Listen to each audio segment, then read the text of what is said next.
the Grand Marshal of the 42nd Daytona 500, Goodyear Chairman Sam Jabara. Gentlemen, start your engines!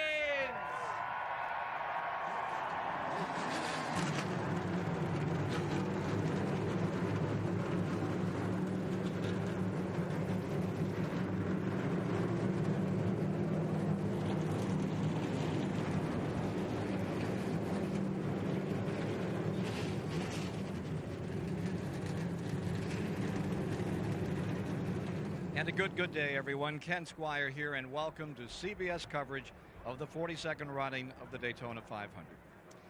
Every year, there are thousands of main events played out at weekly racetracks across America.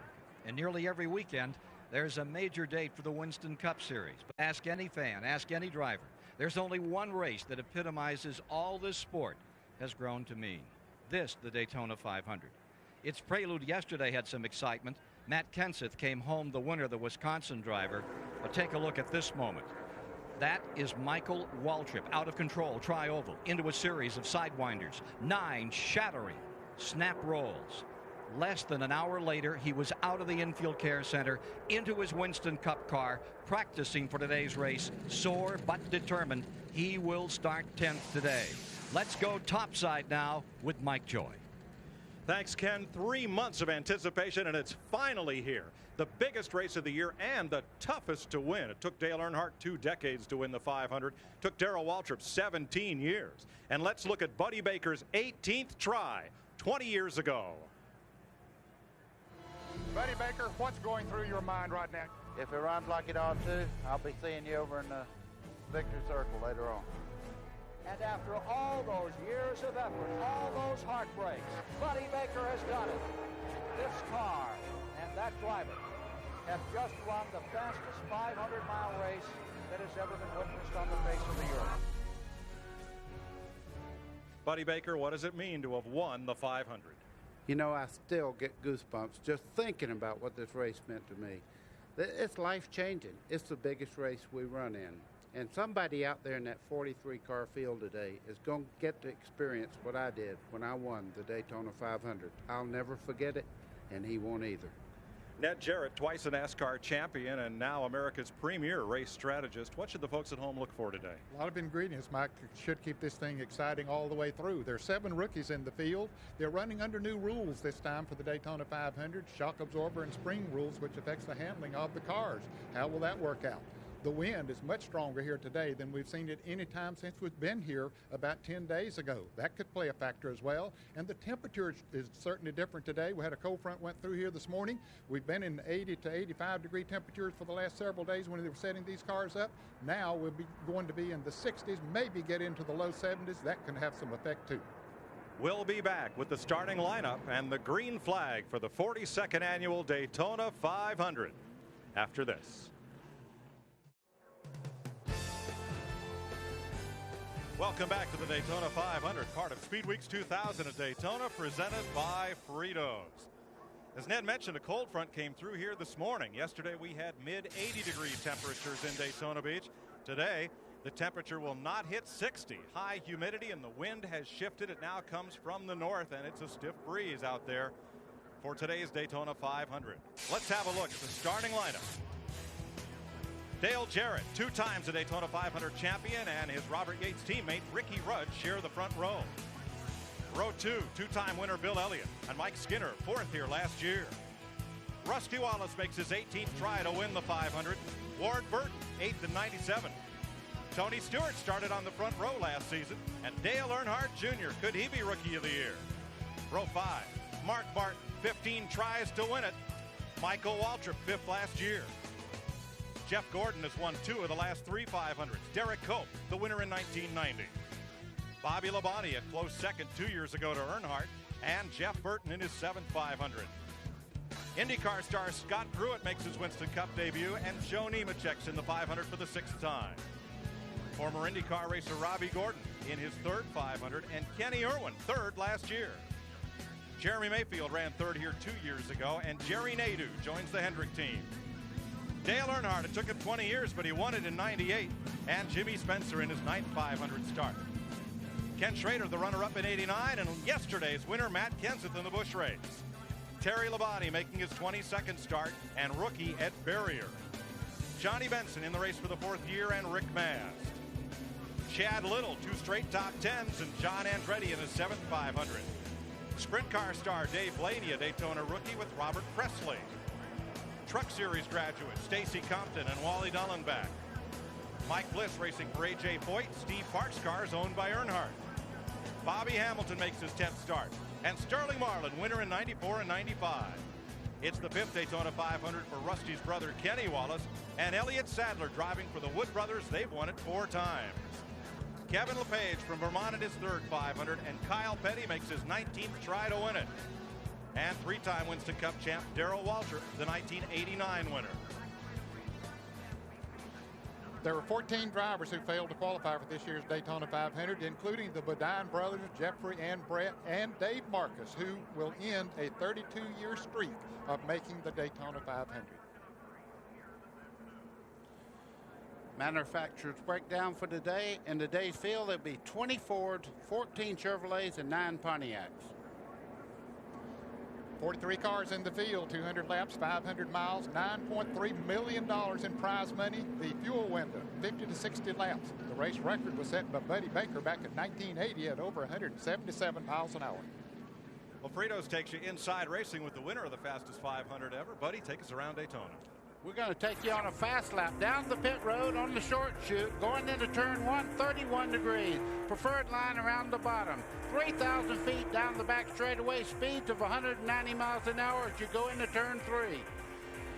You work your way out of turn 4, a little bump there. Some cars get loose, 18 degrees in the tri-oval. In 1983, John Porter and Peter Larson brought their wonderful movable in-car cameras from Australia. They've been with us on CBS ever since, and today we have 11 of them. Dale Jarrett from the pole, the Ford Credit Quality Service cam in his Yates Racing Ford. And right alongside, we'll have Ricky Rudd, the Texaco Haviland camera in his Yates Racing Ford. We'll also ride with Mike Skinner, the Lowe's cam, on board his Childress Chevrolet, going off from 4th position. And Tony Stewart, last year's Rookie of the Year, the Home Depot cam, rides in his Joe Gibbs Pontiac, starting 7th. Next to him, Dale Earnhardt Jr., the Bud cam, is in his Earnhardt Chevrolet, starting 8th. Back in the 5th row, the Nation's Rent cam is on board Michael Waltrip's Matei Motorsports Chevrolet, starting 10th. Here's the defending champion of the 500, Jeff Gordon. His Hendrick Chevrolet goes from 11th today.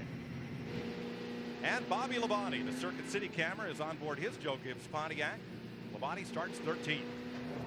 Right next to him, the Exide Batteries cam in Jeff Burton's Roush Racing Ford.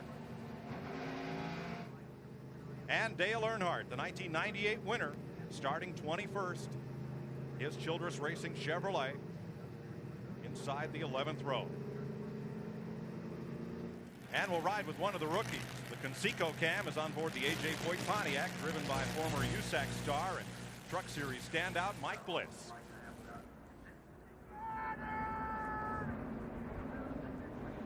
Five drivers have a chance to win $1 million bonus. The Winston No Bull 5 promotion, and 5 fans you see there in yellow paired with them. If their driver wins, they each get $1 million. And they got a trackside seat. Well, we'll see who wants to be a millionaire here shortly. Well, they'll be cheering their drivers on. The Oreca Dodge Viper team won the 24 Hours 2 weeks ago. Last weekend, Robert Huffman, the Dash winner. Dale Jarrett swept the Bud Shootout. David Keith, the ARCA 200. Bill Elliott and Ricky Rudd, the qualifying race winners. Mike Wallace, the truck race winner. Dale Earnhardt won IROC, and Matt Kenseth yesterday, the Busch race. 8 drivers were signed up to run for Rookie of the Year honors this year. Jeff Fuller did not make the field for the Daytona 500. The other 7 did. How tough this race is to win. 7 drivers have been here 12 or more times trying to win it. Jackie Joyner Kersey, with her husband Bob, a NASCAR car owner this season, will wave the green flag to start the Great American Race. The 42nd annual Daytona 500 is underway.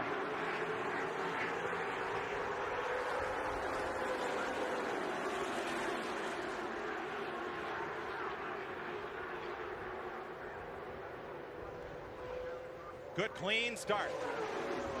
Takes a while for these cars to get up to speed with the restrictor plates on the engines. When they come back to the start-finish line the next time, they'll be running upwards of 200 miles an hour. Two teammates drag racing down the back straightaway. Mike Skinner helping the outside car there just a little bit. He's buckled right up behind the Ricky Rudd car. And you see Ricky Rudd now leading the race as they go into turn 3. It's the outside row that went, and Rudd drops down to the bottom of the racetrack to take the rather short way around. Ricky Rudd is going to come off turn 4 to lead the first lap.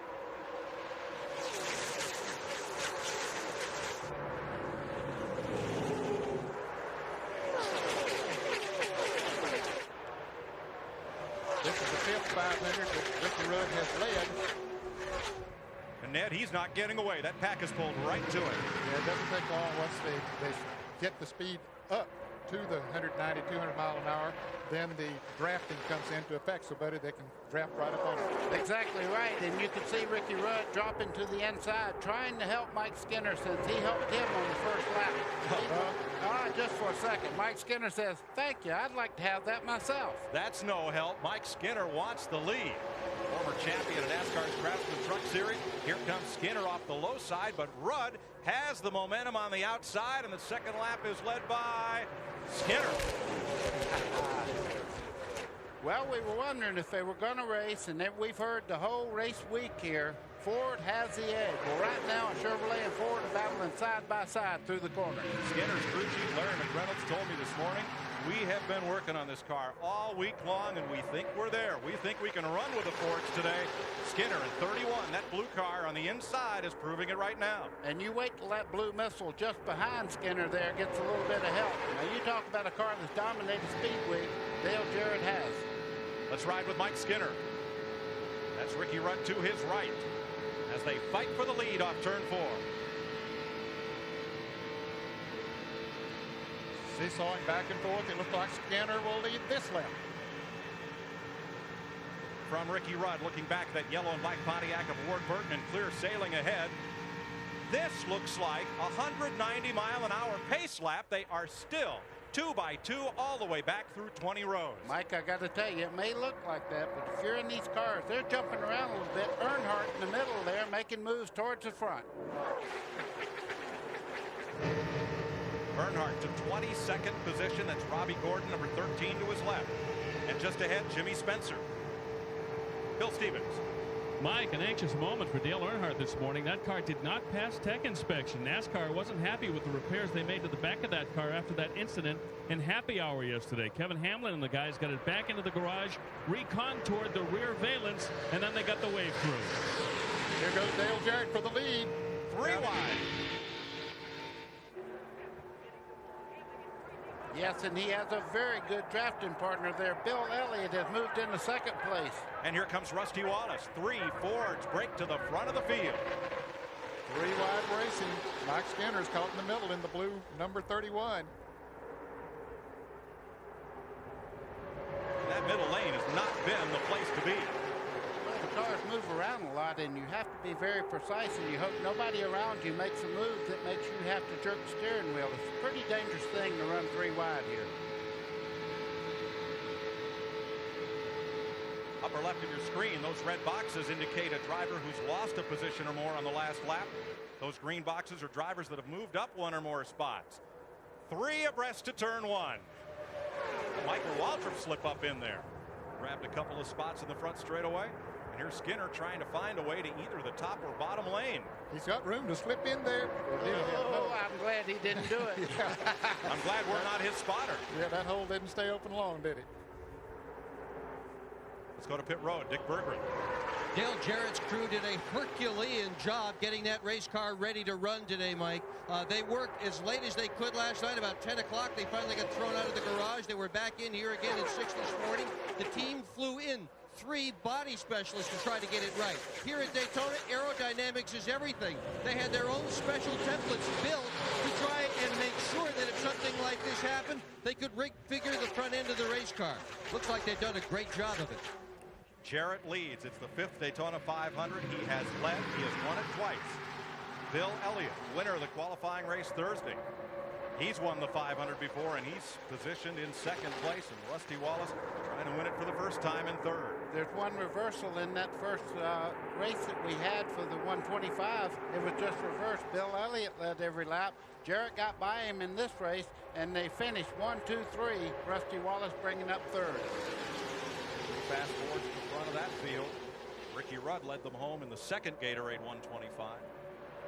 Rudd has dropped back in the field. He just simply can't seem the inside line is the one that's moving the best, and he's been up on the outside there, and he just can't get any momentum going.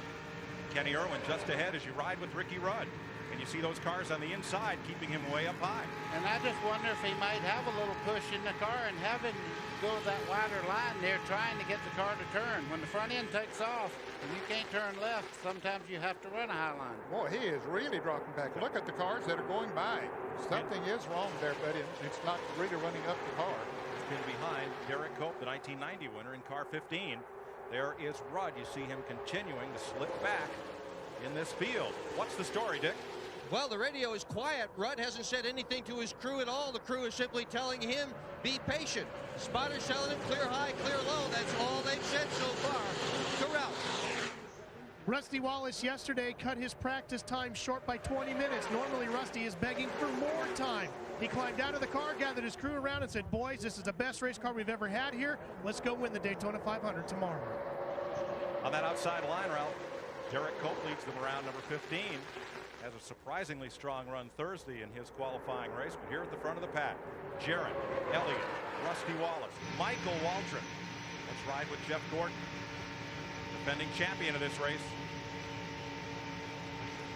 Well, you see they're running right now, right around the yellow line through the corners. That's the low line. You can see getting passed there by Jeff Burton on the outside in the 99, but as they go through the tri-oval, the low line is a little bit quicker through there. Pulling the train around Daytona, Dale Jarrett. All 43 cars are still running right together within 4 seconds of each other. Jerry Nadeau started 20th. He's up to 9th. Great run in the early going for the former road racer. And you see the pack trying to sort out single file. Not an easy task. This is no flock of geese here. Not at all. And a few unfamiliar paint jobs there. You see the green car back there. That's Kenny Irwin Jr. He started way back in the field. He drove the 28 car last year, raced that car at third, and he's on a run right now. He's caught the front group, and he's really running quite well around the racetrack. Irwin is up to 5th. Look at Skinner right down, way down on the bottom of the racetrack on Irwin. Similar to the move that Jeff Gordon made last year, which put him in position to win the Daytona 500. And he kicked Irwin up high. Dale Earnhardt Jr., that red number 8. Boy, I tell you what, I talked with him in the garage, Jerry, and you talk about a kid that has his head right.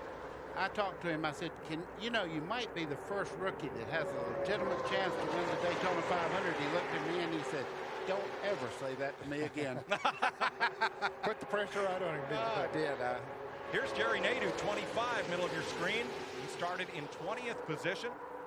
He's moved up well into the top 10. Nadeau came by last time in 9th place as they jockey right in mid-pack. Nadeau now in 7th. That was Ward Burton stuck in the middle in the Bill Davis 22. Dropped a couple of spots.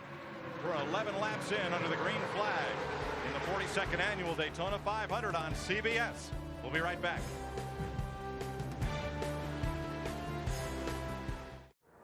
Welcome back to the Daytona 500. 14 laps complete, all of them under green. And let's show you how Ward Burton got shuffled from the top 5 back to 14th. Top of your screen, number 22. That's Burton, the yellow and black car. Tony Stewart comes up the racetrack. Burton has to get on the brakes a little bit, and he got collected there by Joe Nemechek, and they made contact. Great driving to get that car back straight. Great save. Burton runs in 14th position. Leader still Dale Jarrett. Here's Ralph. Mike, I spoke to Tommy Baldwin, crew chief for Ward Burton. He said that is exactly what happened. They just got shuffled back. Ward hasn't even said a word on the radio. They're comfortable with the handling of the car right now. Boy, they're still shuffling 2 and 3 wide. Look, right there in the middle is Dale Earnhardt. A red, not a black number 3 this year. It's a red car for Earnhardt. He started 21st. He got shuffled back to 27th, and now he's climbed up into the top 10.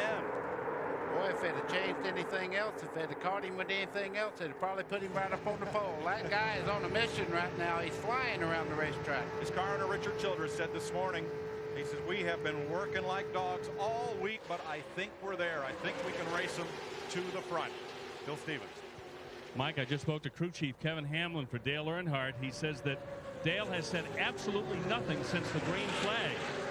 And he says when that happens, silence is golden. And I'll tell you, he's doing a lot of that. Of course, he's getting drafted off the other cars, but he doesn't have a real close drafting partner. You're exactly right. I'm watching him make moves without having anybody pushing him around the racetrack. That's all you've heard is we cut a deal to work with somebody. Dale Earnhardt's making this right by himself. He's driving away from people. Just past Jeff Gordon there without any drafting help. Yeah, he doesn't cut a deal. He just cuts the cards and then deals them. There you go. Gordon's going to try to pick up on him. Gordon, of course, in a different colored car here as well. He's not in the rainbow colored car number 24, right behind Earnhardt. Earnhardt on the back bumper of the multicolored car number 42 of Kenny Irwin Jr. Now, folks, don't throw away those black jackets and those blue rainbowed ones. These drivers will be back in their regular colors next week at Rockingham. Special paint jobs for the 500. Michael Waltrip, 4th place. Boy, he has climbed the ladder here, and after yesterday, who'd have thought he'd be in the Daytona 500 at the top of our show? You saw the flip he took down the front straightaway in the Napa 300 Busch race. Climbed out, waved to the crowd, got ready for Winston Cup practice, and here he is. All clear. And last year, everybody thought that he might get his first Winston Cup win right here. He was up front all day long. Got shuffled right near the end of the race. Michael Waltrip gets around this racetrack very, very well, so don't count him out. Waltrip in 7th, best finish last year, 5th in the 500. He's in that black and yellow, looks like a caution sign from here, number 7. New paint job for the Matei Motorsports entry in 2000. Bill Elliott riding 2nd. A winner Thursday in the qualifying race. There's Chase. Cheering Dad on, and he's in radio control with his dad. Give him a little advice. He's listening right now. He said, Dad, you're in good shape. Just sit right there and let's get away from those cars that are trying to catch you. And they are closing in. They are. The 3 cars of Jarrett, Elliott, and Rusty Wallace had pulled away to about a 2.5-second lead. The last time around, it was a 1.25-second lead. So they are closing in now that Waltrip has the drafting help of Mike Skinner. There's the front 3. There's the interval back to the second pass. Once they stopped racing side by side, they've been able to link up and try to run down the 3 leaders. 3 Fords at the front, trying to slip away here. And he moved even closer that time. He's picking up about 0.2 to 0.25 of a second to lap. Dick Berger. We are hearing a lot of conversation about water temperature right now, and it is no surprise. All week long, the drivers have complained about their cars wanting to scoop the nose up the racetrack. One way to keep the nose down, to keep the car planted so it doesn't push, is to tape off the radiator opening. And this morning, that's what many of the mechanics did.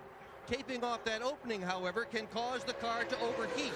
Many of them are very worried right now as to whether they put on so much tape they're going to get scalded in exchange for a better handling race car. Mike?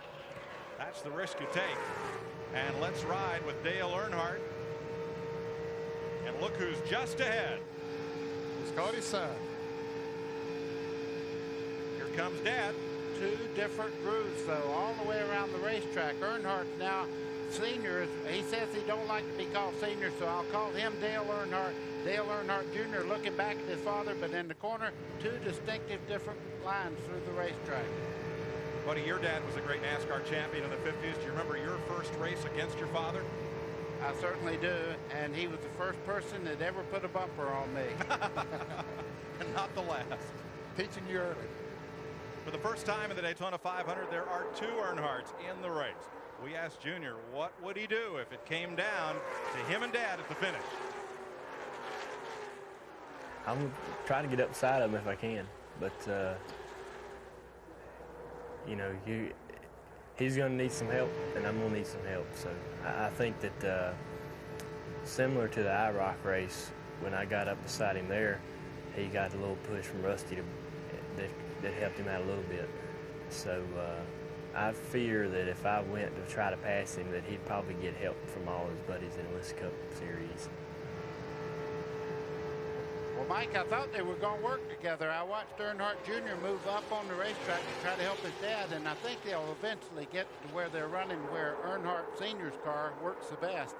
And if they do, they might just pass everybody, because that high line is not a bit slower than down where they call the preferred line, down around the yellow part of the lines around the bottom of the racetrack. Now, these two cars look similar. They're both 2000 Chevrolets, but they're prepared differently.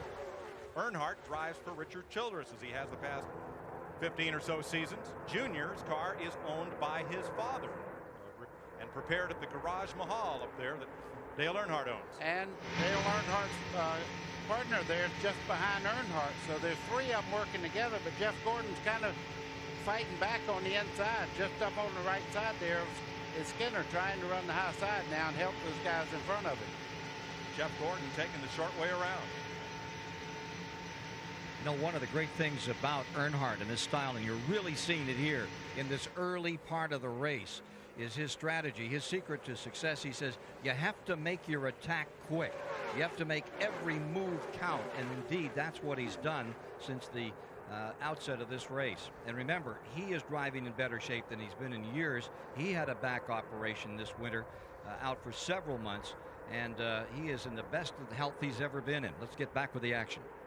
Earnhardt Jr. is 5th. Earnhardt is 6th. They trail Dale Jarrett, the leader. Bill Elliott and Rusty Wallace, those three Fords, are about 1 second ahead of the rest of the field. 23 laps complete at Daytona. 26 laps complete in the Daytona 500, showing you the gap from first, second, and third back to the pack is the Goodyear blimp Stars and Stripes. Based in Pompano Beach, Goodyear is the exclusive tire supplier to the NASCAR Winston Cup Series. Dale Jarrett, Bill Elliott, and Rusty Wallace, the front three. Look at this battle. Kenny Irwin at 10th place, and Jeff Gordon just moving past him. Jeff Burton, 99, is there right alongside his brother Ward in 22. Tony Stewart and Jerry Nadeau part of that battle as we go back up front.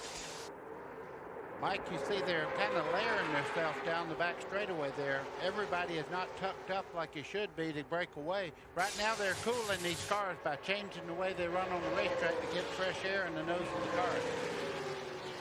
Let's go to Ralph Shaheen. Mike, this is a nose off one of the 2000 Chevy Monte Carlos. Now, they're having a little problem with these. Normally, you have these two air ducts here to suck air into the engine to help cool that engine down, as Dick Berger was talking about. Well, the Monte Carlos are having a problem with this upper grill here. The airflow seems to be going right up and over it. They're finding the rubber that gets kicked off the other cars building up here and here, not in through here. So they're really having trouble cooling the engine down. Now, what they had talked about before as far as putting the tape on, you can see they would do something like this, yank that tape off and try to get more air in there to change the airflow and change how that car handles. Dick? Earnhardt Jr. has just lost several positions on the racetrack. They had called him on the radio and asked him to run with his dad, but he couldn't do it. The car is pushing. Nose is just sliding right up the racetrack. He's lost several spots as a result. Mike? You ride with Earnhardt Jr., the Busch Series champion, and the reason he's picked up that push is look at the flag in the center of the infield. It is blowing straight toward turns 1 and 2, and that's where Dale Jr. says that push is the worst, as the wind hits the car and the car goes into that bank. Yeah, and one other thing too, when you have that problem, you turn left, the car wants to go right, and it just starts to go up the racetrack, and the only way to stop it from pushing right into the wall is to ease out of throttle. With a restrictor plate, it takes you another corner to get back up to speed. And buddy, if you're going to have wind here at Daytona, you would rather that it be opposite of what we're seeing here today, right? You'd rather have the tailwind going down into turn 3 as opposed to turn 1. Exactly right, because you have a different configuration down in the far end. 3 and 4 is quite a different corner than 1 and 2. You're riding with Michael Waltrip, and those three little specks out front are the three leaders. Here's our Fritos onboard telemetry. Wow, 191 miles an hour down the straightaway approaching turn 1. You see it bouncing back and forth there, and he's getting passed right now by Dale Earnhardt and several other cars. They're working together. We have a report that Jeff Gordon might be some smoke coming from his Chevrolet. Defending champion, two-time winner. There's a look out the back. Yes, oh boy. Oh boy. And we won't speculate on what it is, certainly, until we know what it is. But there is a wisp of smoke coming out of the back of the 24 of the defending champion of this race, Jeff Gordon. Dick Berggren. Jeff Gordon is definitely having a smoking problem. His crew chief, Robbie Loomis, said they're going to leave him on the racetrack. They are not sure where the smoke is coming from. They are concerned that it might possibly be a leaking valve cover. That's a lengthy delay to try and fix that, or possibly a minor tire rub. They don't know what it is, but they are concerned here in Jeff Gordon's pit. Well, he might not have a choice, Bill, because NASCAR will post him the next time around, and that means that he'll have to come into the pits. If they give him the black flag, put his number up on the board at the start-finish line, that means he'll have to come into the pits. New crew chief for Gordon is Robbie Loomis this year. Up until January, he'd never drawn a paycheck from anyone other than the Petties, and he comes over to run this team in 2000, and Gordon is going to have to pit. Boy, that's very dramatic. When you lose the draft on that front bunch, he'll be a lap down before he ever gets back on the racetrack. Yeah, even if they just make a very quick pit stop, he'll be a lap down. But this might not be a quick pit stop, trying to find out where that smoke is coming from. So here's Gordon, putting the car into neutral and rolling to a halt. Dick Berggren. He is on pit road right now. They're going to start with tires, but it appears that there is some smoke coming from under the hood area of the race car as he keeps the engine at relatively high RPM. So far, changing tires is all they're going to do to it. No effort so far to open the hood. The NASCAR inspector says no, no, no. They're not going to let him go. They're going to, caution is out for oil on the racetrack. Dale Jarrett leads them to the caution flag as we complete 33 laps of the Daytona 500. Bill Elliott, Rusty Wallace, Dale Earnhardt, and Mike Skinner. And this caution will be a break for Gordon as his team goes under the hood. And for the guys that are out there that are having a little handling problems, now they can adjust on the cars and try to get them balanced where they can really get into the fight here. 3 cars have broken away, but it's a whole new ball game now. And of course, the break for Jeff Gordon is the fact that he won't lose as much time, as many laps in the pits as he would have under green flag conditions. This is the biggest race of the year, but it's the start of the Winston Cup Championship season. And one of the things that kept Gordon from the championship last year, 7 races in which he did not finish. That equaled the number of races he won and kept him out of the point tally. They're going to put him behind the wall and have to work on it. Well, that is a tough break for the defending champion of this race. The rules provide that if your car needs extensive work, you're not allowed to keep it out in your pit stall on pit road. You have to take it to a position of safety back behind the wall. Dick is there. They are pushing the car behind the wall. We just heard over the radio horrible words, rear main seal. That is not something that they can fix here on pit road. There's oil all over this engine. Jeff Gordon will not win this year's Daytona 500. Mike? And Jeff Gordon's car sits 3 feet from victory lane. That may be as close as it gets to that hallowed ground today. Yeah, and that's at the back of the oil pan on the race car itself. And when that starts leaking, it's really, really hard to stop it from leaking. And you're only allowed to fix that car one time. When he goes back out there, if it's not fixed, he goes to the garage. So caution is out for the first time today, and pit road is open. Looks like every driver will take this opportunity to come in, top off the tank with racing fuel, and get fresh tires. Top to bottom, left side of your screen, the leader, second and third place cars. Ralph? Mike, the preseason for these pit crews was just a 2-tire change during the shootout. This is their first live action with a full pit stop. Dale Jarrett is very happy with the handling of his car. He's going to make a 1-pound air adjustment to the right front. 4 tires and fuel for him. That's all he's going to take. Dick Berggren? Bill Elliott with a whole brand new pit crew. All these guys do is change tires and put fuel in this race car. They have been practicing all week. To Bill Elliott, to Bill Stevens. Just a moment ago on the radio, Dale Earnhardt told his crew, I want a good solid pit stop. 4 tires, 2 cans of fuel. They'll be happy with that one. Dale Jarrett leads them out as pit stops continue here. All of the cars that are on the speedway, exception of Hermie Sadler, Ed Berry, or Kenny Wallace, rather all the cars are on the lead lap. Jeff Gordon will go a lap down as they come by, and his car sits behind the wall. Jeff Gordon was trying, after the tire change and the look underneath, to leave pit road, and the man in the red jacket is the NASCAR official.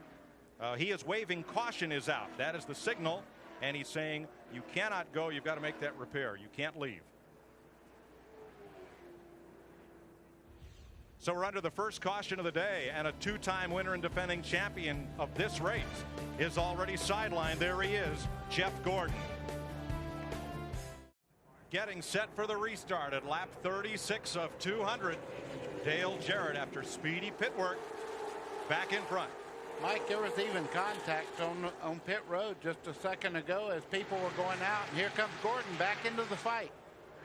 I hope they have that oil leak repaired, but he's lost several laps. In fact, he's down about 14 laps, the scoreboard is showing. We'll check that when he comes around. I don't think that's right. And trips the scoring monitor. Kevin LePage makes an unscheduled pit stop at the end of this yellow flag. Dick Bergman? Jeff Gordon is back on the racetrack. They found a broken fitting on an oil line, oil all over underneath that race car, but they've added some oil to it. He should be all right now, but not a threat to win this Daytona 500. Too many laps down. The repair took 7 minutes and 12 seconds, and now that oil that leaked is being burned off. Hopefully that'll dissipate. That's exactly what it is. Look at Earnhardt making a move there, trying to take over third spot down the front straightaway. That 3 car is motoring, I tell you. Martin had a great pit stop. He came out in second place, right on the back bumper of DJ. Gordon lost 4 laps, I believe, in that excursion there, and thank goodness for the caution flag. That caused him to lose less than he would have. Those green boxes show drivers that have gained a spot since the last time by. The red boxes, drivers that have lost 1 or more positions since the last lap. Teammates working together as Dale Earnhardt takes over third spot. Mike Skinner, his teammate, right up behind him. They drafted by and took that spot away from Ward Burton. Whole new ball game after this caution flag for oil on the track from Jeff Gordon's car. Trouble on pit road to the 75 of Wally Dallenbach trying to get out of his pit, which is all the way down toward turn 1. You'll see Dallenbach trying to get out in this box, trying to make that exit from the pits. And he and Matt Kenseth will get together. And extensive damage done to the car of Wally Dallenbach on the right front. Now here it is again, right there as they start out of the pits. The black car is Dallenbach in car number 75. The hit already made there and extensive damage. Here comes Earnhardt. You know, a week ago, that car was red from embarrassment after qualifying, and now it's red with rage racing to the front. Well, Earnhardt always has a way. As you hear the old saying, the cream always rises to the top. Earnhardt is a master on this type of racetrack, and he also has something else. A teammate that's working with him right now, the 31 of Mike Skinner. Both those cars owned by Richard Childress out of the shop in Welcome, North Carolina. And now, Mark Martin, number 6. And that Valvoline Ford's going to get some drafting help from Rusty Wallace in the 2. Boy, that's a good help, too. Rusty Wallace has had one of the better cars for the whole race week here, and they're working together. It'll be tough for Earnhardt right now to pull away from those 2. Dale Jarrett's going to back off just a little bit to let those Fords catch up with him. Let's ride with Mike Skinner, the Lowe's cam.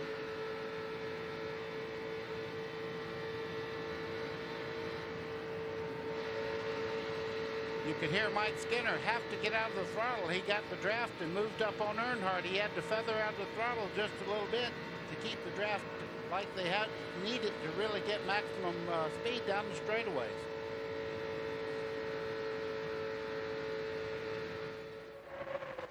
Rusty Wallace didn't quite get by Earnhardt. Now Ward Burton coming up there, number 22, might give him a shove, and does. Shoots Wallace up into third place.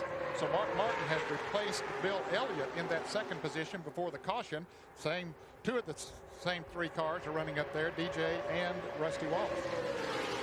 Yeah, Elliott's pit stop was not quite as quick as they like. He came in second and came back out of the half dozen. Bill? With Kevin Hamlin, the crew chief for Dale Earnhardt, what's the difference between this car and the one we saw in the twin 125s that was lukewarm? Well, we've done a lot of work since that 125. We got a little bit embarrassed. We're trying to work out the bugs of this new spring and shock package with this Jim Goodwrench Monte Carlo. I think we're gaining a little bit on it, but it's still going to be a battle today. It seemed like at the beginning there when the 3 Fords got lined up, 3 or 4 Chevrolets got lined up, and they couldn't do anything to catch them. But we'll keep tinkering with it all day and see what we can do. Hopefully this red Taz car will get us in victory lane. I wouldn't bet against it. Terrell Shaheen.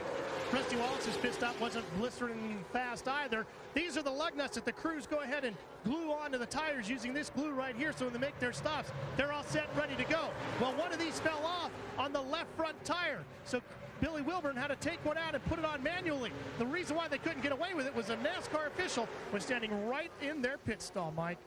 You want to make sure all 5 lugs are tight so they don't have a vibration on that wheel that could cause a serious problem. It bears noting that the Pontiacs, like number 43, John Andretti in the center of your screen, a carryover model from last year. The Ford Tauruses have a new nose and tail section, but otherwise they're much like last year's car. The Chevrolets, the Monte Carlo, is an all-new design for 2000, and coming to Daytona with an all-new design is like going to work in the morning in a brand new pair of shoes. Until you get them worked in and get them comfortable, work on them a bit, scuff them a bit.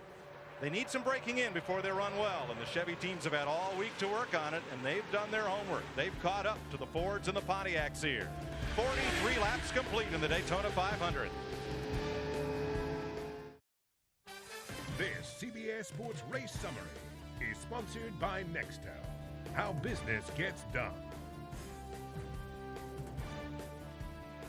After 44 laps, 110 miles, we've had 4 leaders swapping that lead 5 times and averaging 168, down from the record set by Baker back in 1980 of 177 plus. That one caution for 3 laps is what brought this pace down. Right now, the man on the move seems to be Ricky Rudd, who's getting back into it, but up in front, it's still Dale Jarrett leading the parade. Here's Mike Joy. Ken, the field has now split into 3 distinct packs. Here come the leaders, led by Dale Jarrett, and there's 22 cars in that lead pack as they come through the tri-oval to complete 47 laps here at Daytona. 22 cars strong, plus lapped cars in this group, all the way back to Bill Elliott. And they have a gap of about 6 seconds back to the second pack, led by Bobby Hamilton in that yellow Chevrolet. And that group encompasses back well through the field, and then there's a third group of cars. So we've strung out into 3 distinct groups here at Daytona, but 22 cars strong in that lead pack. It was interesting, in the first part of the race when they had new tires on, as they did have after making those pit stops, that they stayed together for 15 or 20 laps and then they began to spring out. But this time they got broken apart pretty quickly. Still a lot of side-by-side up in that front pack. There are the Earnhardts, Dale and Dale Jr. running 6th and 7th.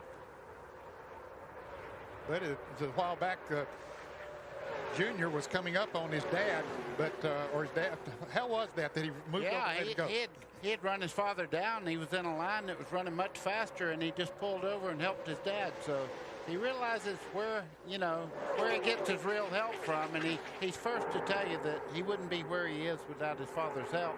So he's helping him now. So they caught right back up to the lead draft. They're working together. Hey, who better to learn from than a 7-time NASCAR Winston Cup champion? Even if he is your dad. That's right. Right.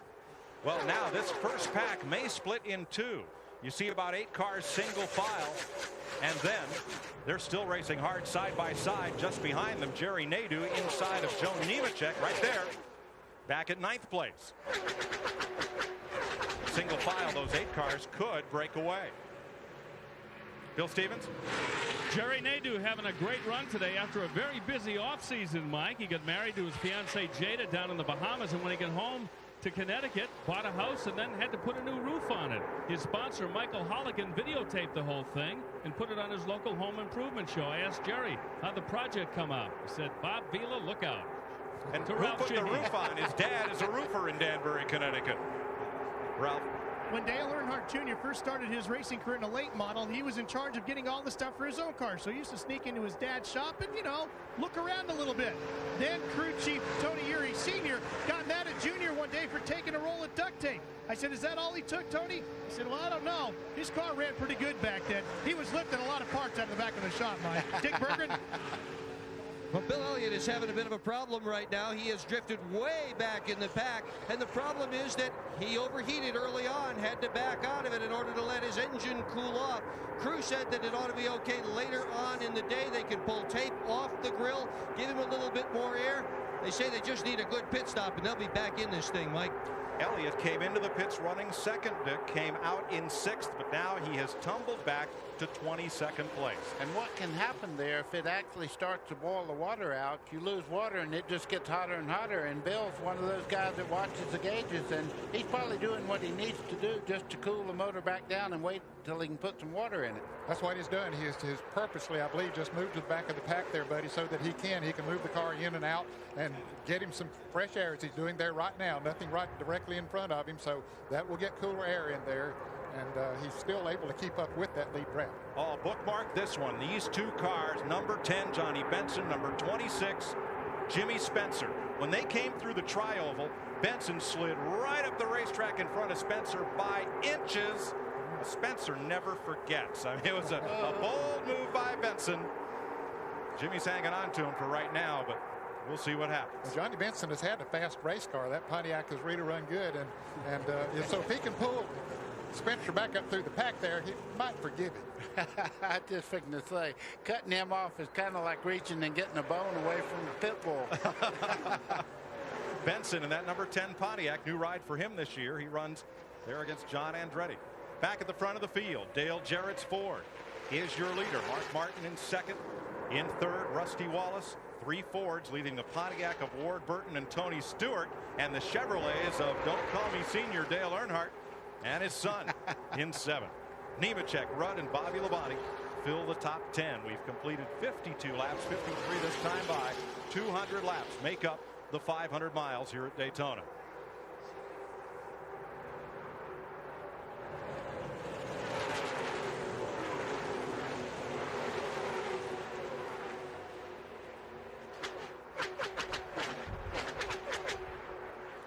CBS Sports coverage of the Daytona 500 continues after this message and a word from your local CBS station.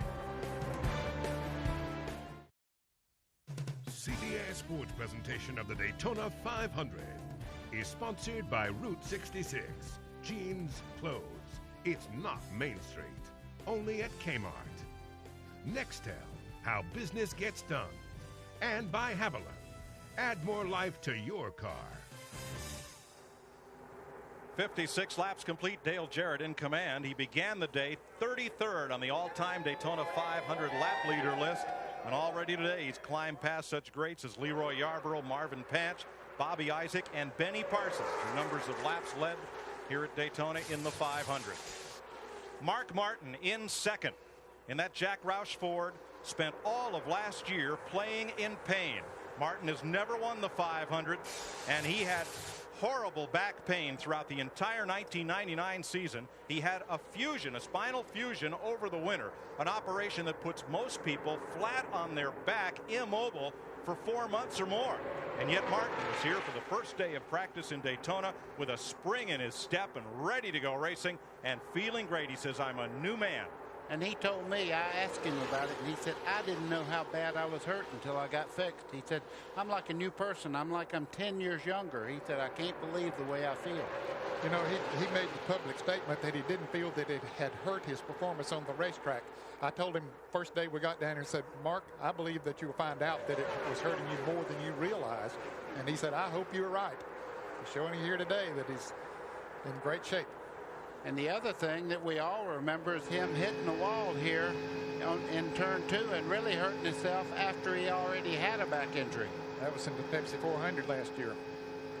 A good look at Jeff Burton, 99, from the bumper cam of Dale Earnhardt Jr. And here comes Bobby Labonte. Dale Earnhardt Jr. is not up to speed like he was just a second ago. They're passing by him right now. Bobby Labonte coming. Just behind him, you see Waltrip there in the 7.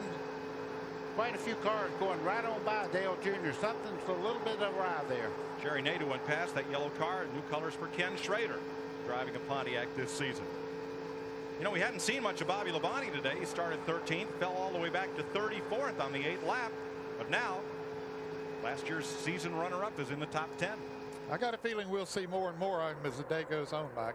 Everybody expected him to be the driver and the car to beat here for this Daytona 500, and I'm not so sure that he won't show his hand as time goes by. I talked to Jimmy Maycar, his crew chief, late yesterday evening, and he said that they had just been working on the car, trying to get it to where he could run around the track wide open, around other race cars, not have to lift at any time.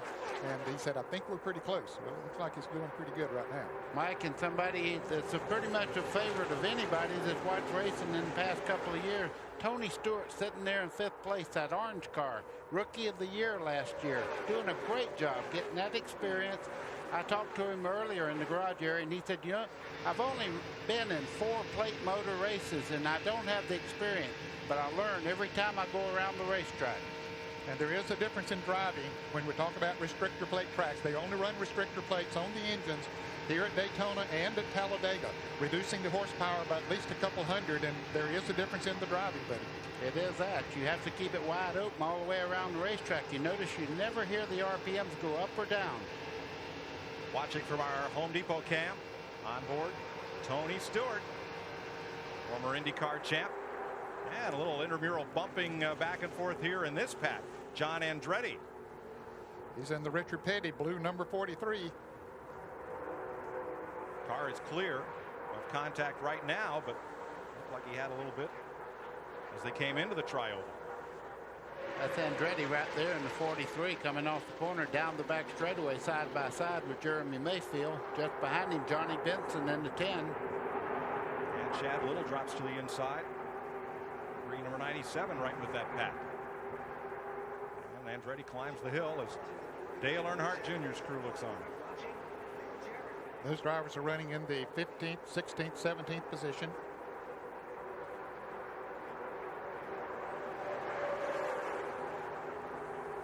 So with 3 Fords, 2 Pontiacs sitting there, and Chevrolet's back there, seems to be pretty close as far as competition. It has to do with handling, not the car now. Now, early in the week, some of the Chevrolet drivers said that they had trouble when they were in the draft and not getting enough air coming right over the grill and the hood of the car.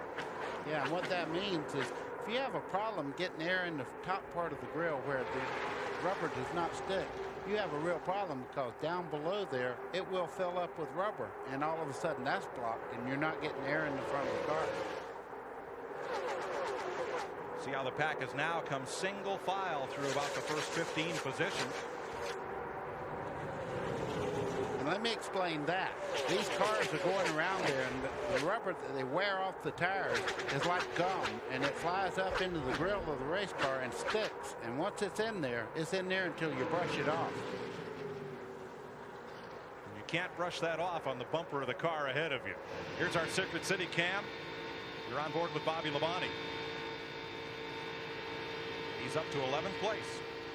How would you like to have a mirror like that in your car at home? That goes almost all the way across the top part of the windshield there. That's how these guys really see. This part of the mirror, you can actually see all the way around the car almost just looking in the mirror. You can see both sides of the rear spoiler. You can actually see the car right there behind him. Those multi-panel mirrors invented by a Formula car racer named Roy Winkleman back in the 1960s. Looking back from Bobby Labonte.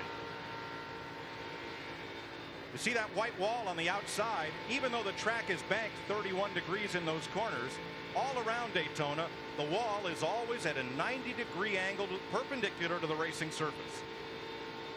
And so if they happen to hit into the wall, it won't be a launching pad for them. Got 10 or 12 cars here now beginning to break away. Bobby Labonte is running in 11th place, and he's back a couple hundred yards from the lead pack. Bobby Labonte and Kenny Schrader trying to gain on the leaders. 65 laps are complete here at Daytona. 68 laps completed the Daytona 500, and the lead draft is now 12 cars, plus Jeff Gordon, who is 5 laps off the pace.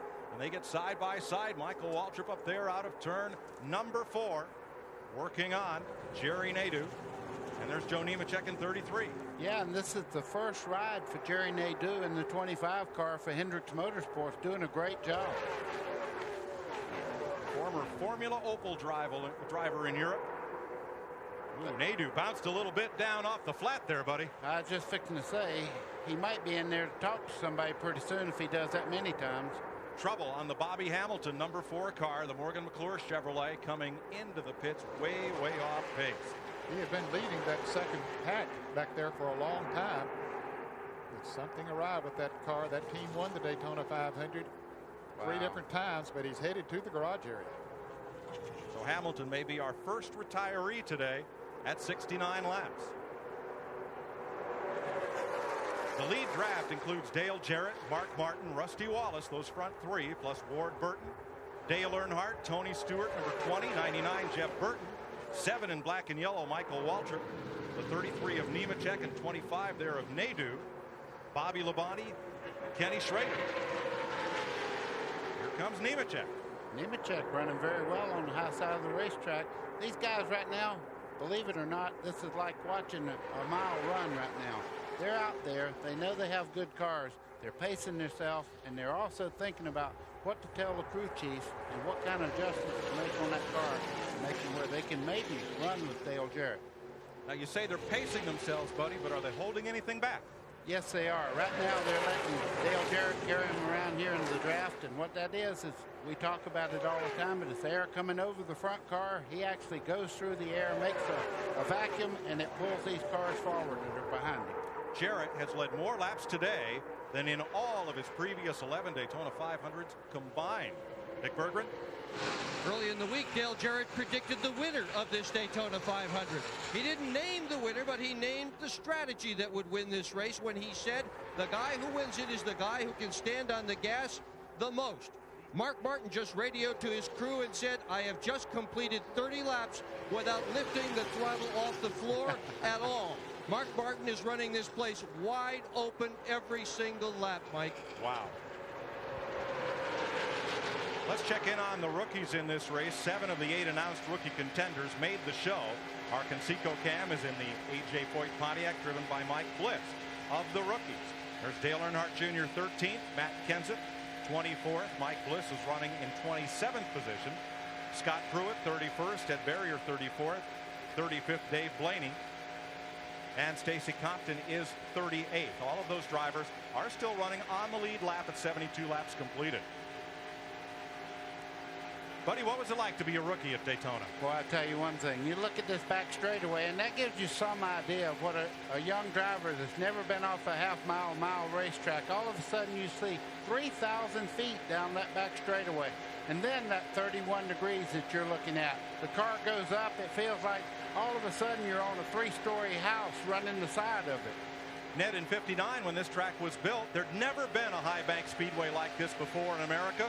Everybody was a rookie. They were rookies, and I'll tell you, after you got over the initial shock of driving through that tunnel and looking up at those awesome banks, 31 degrees, I mean, it was unreal, the feeling that you had. Before that first race, Lee Petty was asked, are you ready? He said, nope. Nobody else is either. That's it. And Lee Petty believes that, too. I tell you, he was a tough competitor. Well, let's say hello to him. He's been under the weather. Lee Petty, father of Richard Petty, the Petty family, the best-known name in stock car racing. He's recuperating back in North Carolina. We hope things are going well. And let's also say hello to Jeff Bodine in nearby Halifax Hospital here in Daytona. In the Craftsman Truck Series debut at Daytona in a fiery barrel rolling crash.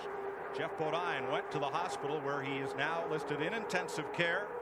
He is trying to get back in time for Rockingham. The doc says that's not likely. But this morning at 7 a.m., Jeff Bodine called the CBS compound and said, I know the doctors wouldn't let you in yesterday, but could you come over and talk to me, because I want all my fans to know how I can't wait to get back in a race car, and I will be back.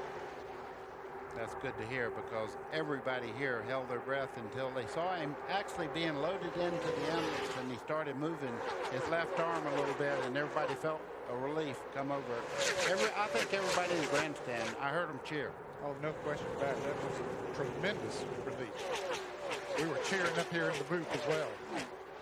Slow car in the back straightaway is Mike Bliss in A.J. Foyt's Pontiac. He slowed way up in turn 2 and dropped down to the track apron. It looks like he may make it around to the pits. Yeah, but he's coasting. The motor is not running on that car right now. One of the rookie drivers this year had high hopes coming into this Daytona 500. Let's have a look at telemetry on Joe Nemechek's Andy Petrie Chevrolet. Frito's telemetry. Now the question is, he's very slow on the bottom, and it looks like he's going to make it in. Bliss, I'm talking about. Out of gas. Now, Nemechek, you see the speed's getting up to 192 miles an hour. The RPM still under 7,000.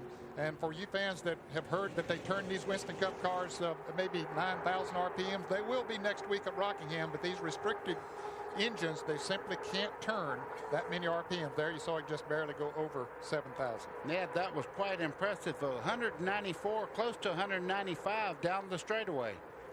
Now the teams will run different rear end gears. They have a choice of gears, so those RPMs and top speeds will be different as we look around the field. Here's our X-Side cam on board Jeff Burton running in 5th at 76 laps. Mike, Mark Martin is off the pace. He's headed for the pit area right now. He dropped back on the back straightaway at a very unusual place coming out of turn 2. Dick.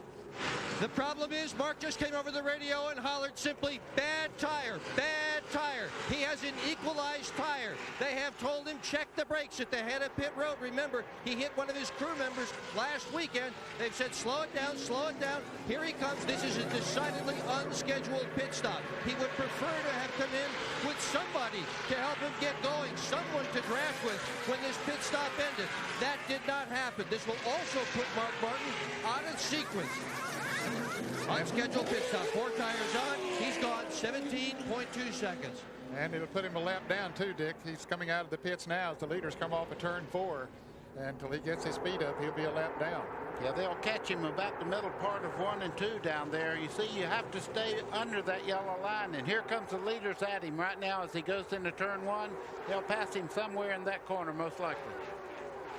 He has those fresh tires on, so he should be able to pick right up to them, and he might. Of course, the others are going to have to stop too for too long, maybe in the next 8 to 10 laps or something. So, as I said, he will be out of sequence. There they go, just passing right on by.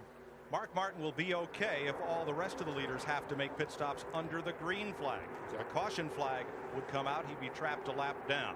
Now, the Goodyear Racing tires on these cars have a tire within the tire at a different air pressure. It's a safety interliner. Buddy did much of the testing when those were first developed. Exactly right. And what it means is the inside tire carries more pressure. And if it loses that seat on the rim itself, it puts that extra air out there. And that inside tire just wobbles around in there. And it'll just vibrate your teeth out. It's been 48 laps since the leaders have been on pit road. When this great speedway was built in 1959, there was nothing like it.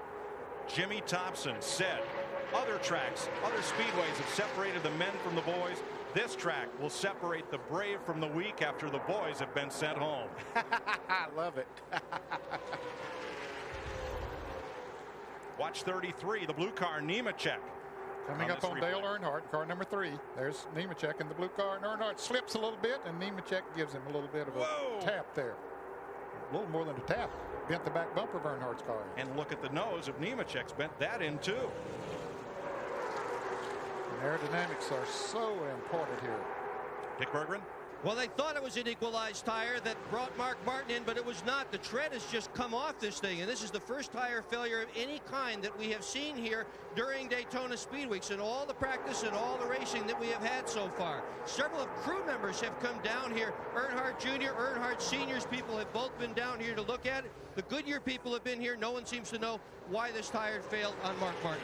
I think I know. It looked like it had actually blistered, and when it happens, it's just like a blister. And underneath the outside casing there, and it builds up pressure, and it blows that part of the tire out. Several things can cause that, the least likely of which is a defective tire.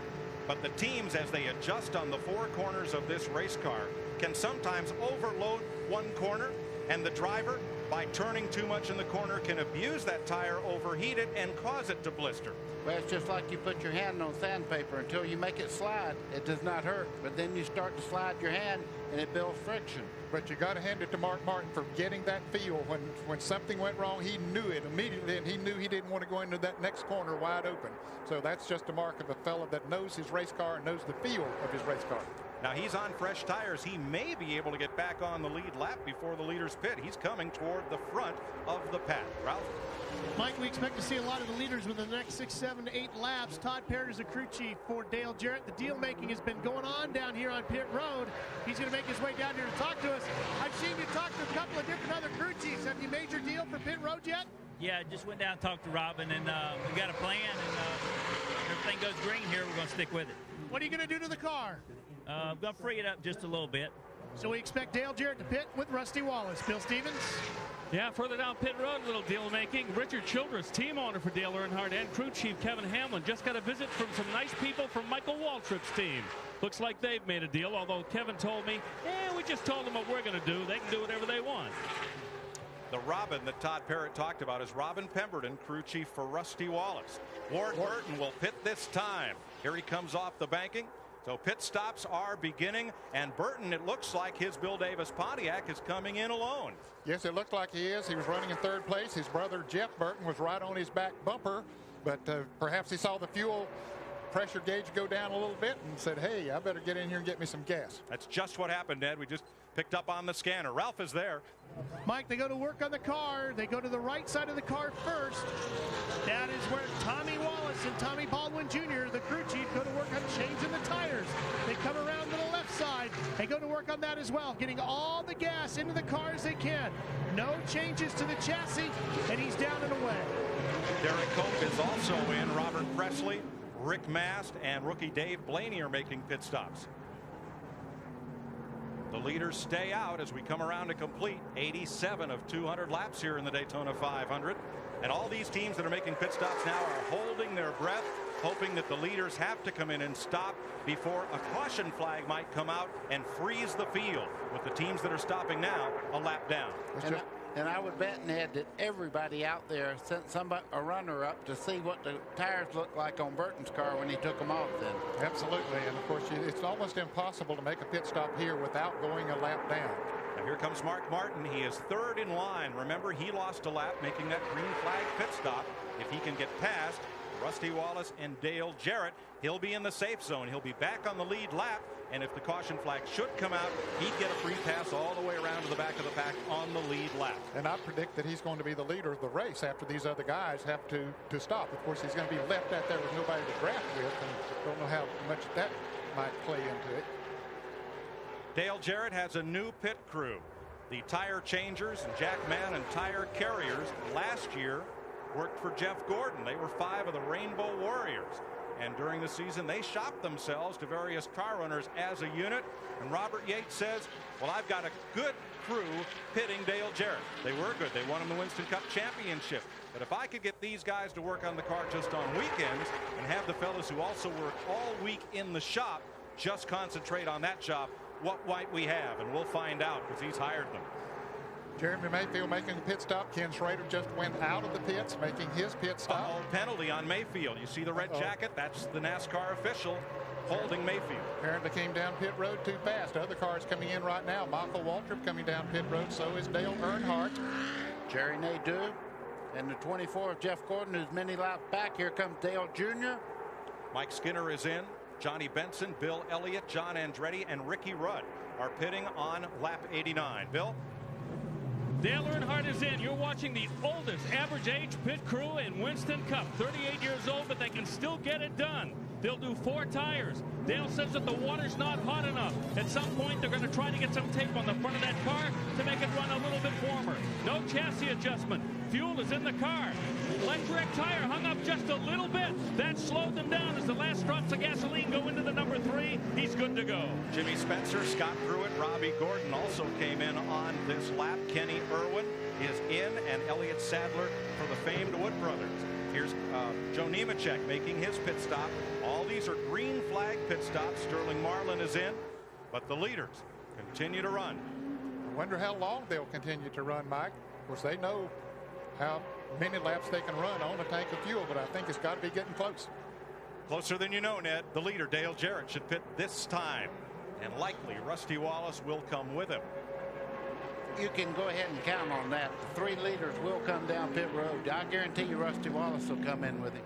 Matt Kenseth is in as Kenny Schrader leaves. They're working on Steve Park's car here, the number 1.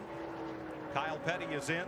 Kenny Wallace, Stacy Compton, and here come the leaders down pit road under green. 55 miles an hour once they hit that first line. That's the speed limit on pit road for crew safety. Ralph? Here comes the leader, Dale Jarrett, to a stop. Mike Trower and Kevin Gilman go to work on the tires. A good pit stop. They'll have that first selection off before the tire even stops spinning. Rusty Wallace's crew already around to the left side, as is Dale Jarrett's crew. They're going to go out together after making their adjustments. Dick Berger. Tony Stewart is in his pit, as is his teammate Bobby Labonte in front of him. Stewart stopped just a bit short because the 31 of Skinner had already pitted. That ensured he would not get blocked in. Oh, Stewart has stalled the car on pit road. Oh, and now he's hit a tire. He is pushing a tire up pit road. He's wiggling the car, trying to get rid of that tire. He's still got it. It's finally gone. Oh, a tough break for Tony Stewart. Tough break. Pushed that tire all the way up pit road. And look what that will do to the front valence, the front spoiler on Tony Stewart's car. Boy, you know, when you do that, you pick that tire up and there's so much friction there. 9 out of 10 times it'll bend the middle part of that valence in, and that makes the car very hard to drive. Chad Little picked up the lead in the Daytona 500, not having yet made his pit stop, and led that last lap by. 92 laps complete. There's the tire being pushed back behind the wall. Now that was a tire that had been taken off one of the car as Chad Little surrenders the lead and makes a pit stop. And the tire carrier takes that tire off and sets it down flat so it doesn't roll. And apparently it was set down out in the lane to where Tony Stewart collected it and just shoved it like a hockey puck the length of pit road.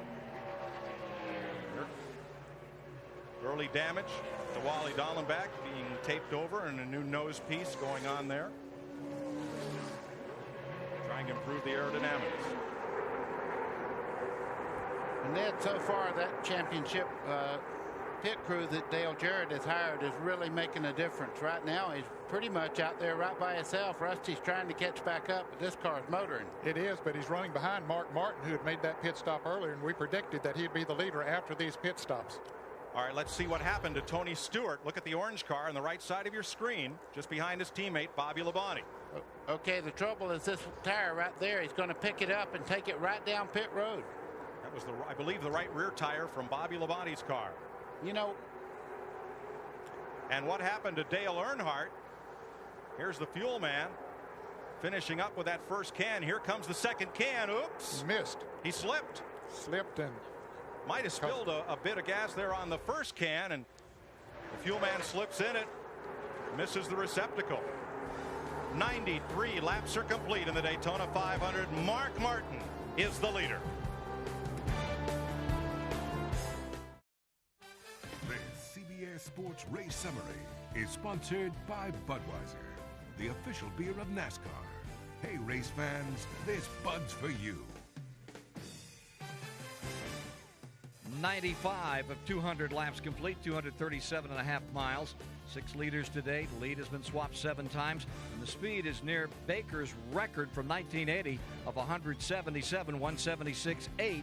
Just 1 caution to date for 3 laps, and only 1 of the 43 starters. Bobby Hamilton is out. Incidentally, he's left the track. He was not feeling well, neither the car nor Hamilton. Sick when he pulled off on pit road. Let's get back with Mike Joy. Ken, we're just 3 laps from halfway, and Mark Martin and the rest of the drivers who pitted early can now breathe easy.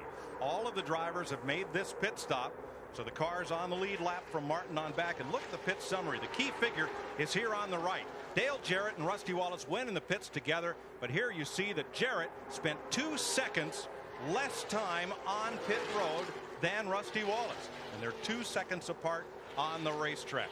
Pit stops have become so important to a race team's success. We asked some of the drivers, what does losing 1 second in the pits to your competition mean when you get back on track? Well, if you look at how far we travel in a second under a green flag, it's almost a football field, if not more than a football field. So if you lose a second on that stop, that may make the difference whether you stay in a group of cars or if you are the first person that's fell off the back of that pack. If you lose a second on pit road, it's more like losing 2 or 3 seconds on the racetrack. I believe it is very hard to make that up. You hope that if that happens, that you still have somebody that you can draft with, because if you get out there by yourself, you're pretty much done. You're probably going to go a lap down. On and off pit road is very important. Pit crews are the most important, and it's a whole lot easier to pass a guy if he's sitting on the jack, getting his pit stop done when you leave than it is on the racetrack. Not just here, but anywhere.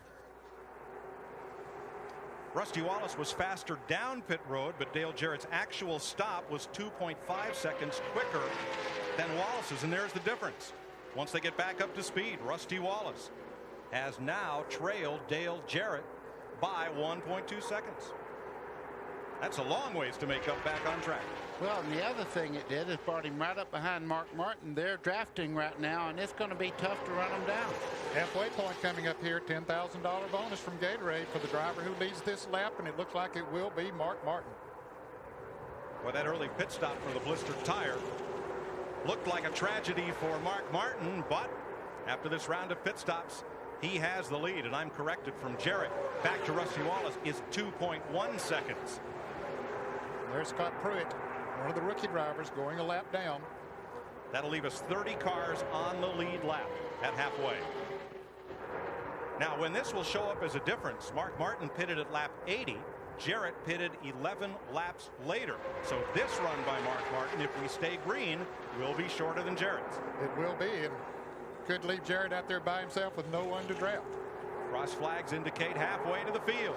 Ned, I got to tell you, that 2 car is just a little ways back, just about a second. So if he gets out there by himself, I think Rusty can maybe help him there. So it looks like the game plan may get back together before it's all over.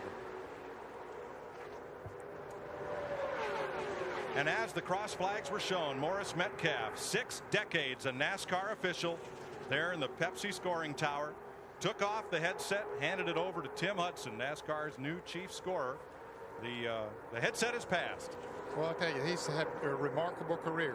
He was scoring races when I was racing. Only 2 official head scorers in NASCAR since it started.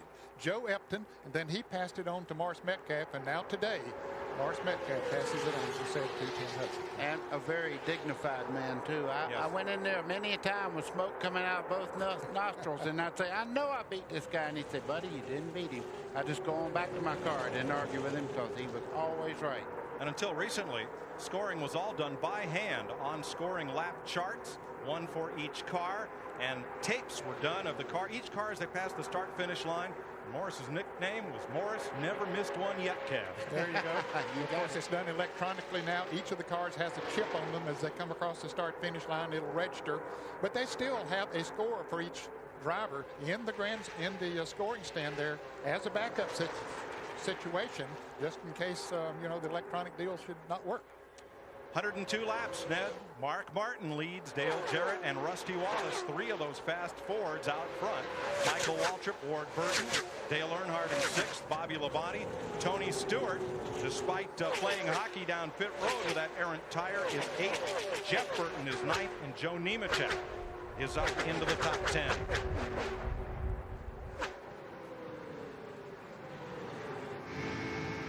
Watching these 2 cars run together right now, they're basically by themselves. Now, they lapped the Tide car just a second ago, and the difference in the great draft, he's able to run right with them now. Scott's able to hold right on to him, and he's running the same speed as the leaders that just lapped him. That's what the draft will do for a race car. Good learning experience for him in the draft. He doesn't have that kind of experience excepting what he ran in the IROC series, because the other forms of racing that he's been doing, you don't draft as much as you do here in the stock cars in NASCAR. Well, the guy I was talking about is Scott Pruitt, and what he's doing right now, he's in that lead draft, and he went from 188 to about 191.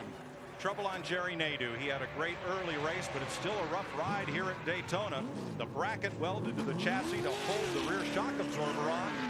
Well, it's broken. They've had to make repairs and try to get Nadeau back out there. Boy, he had such a great run going. Dick Berggren? Well, we just had pit stops, so you might think it's too early to make deals for the next one. Not for Tommy Baldwin, who is the crew chief for Ward Burton. they are getting absolutely terrible fuel mileage. So they're going to have to come in fairly early.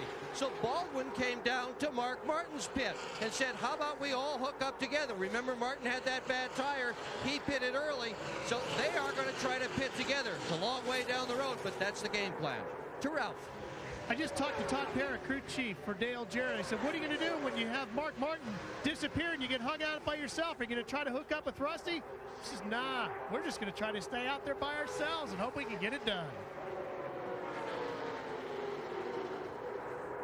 105 laps complete. Mark Martin in the lead. And CBS Sports coverage of the Daytona 500 continues after this message and a word from your local CBS station.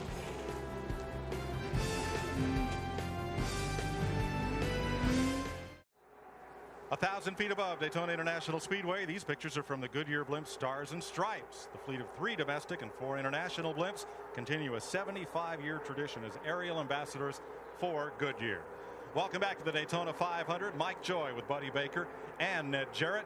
Ned, the kind of drafting and strategy that we've seen thus far, is this about like we've expected, or is this a little racier race than we anticipated? Well, there's some racing very heavy back in the field, not so much for the lead. They're catching on to Dale Jarrett or Mark Martin, whoever's up there, and riding the draft along with them. But we normally see them get spread out a little bit when you see green flag pit stops, and we've had one of those, and so it's not that unusual. Dale Jarrett has won this race twice with the other 2 drivers up front, Rusty Wallace and Mark Martin. It's been a long time coming, buddy.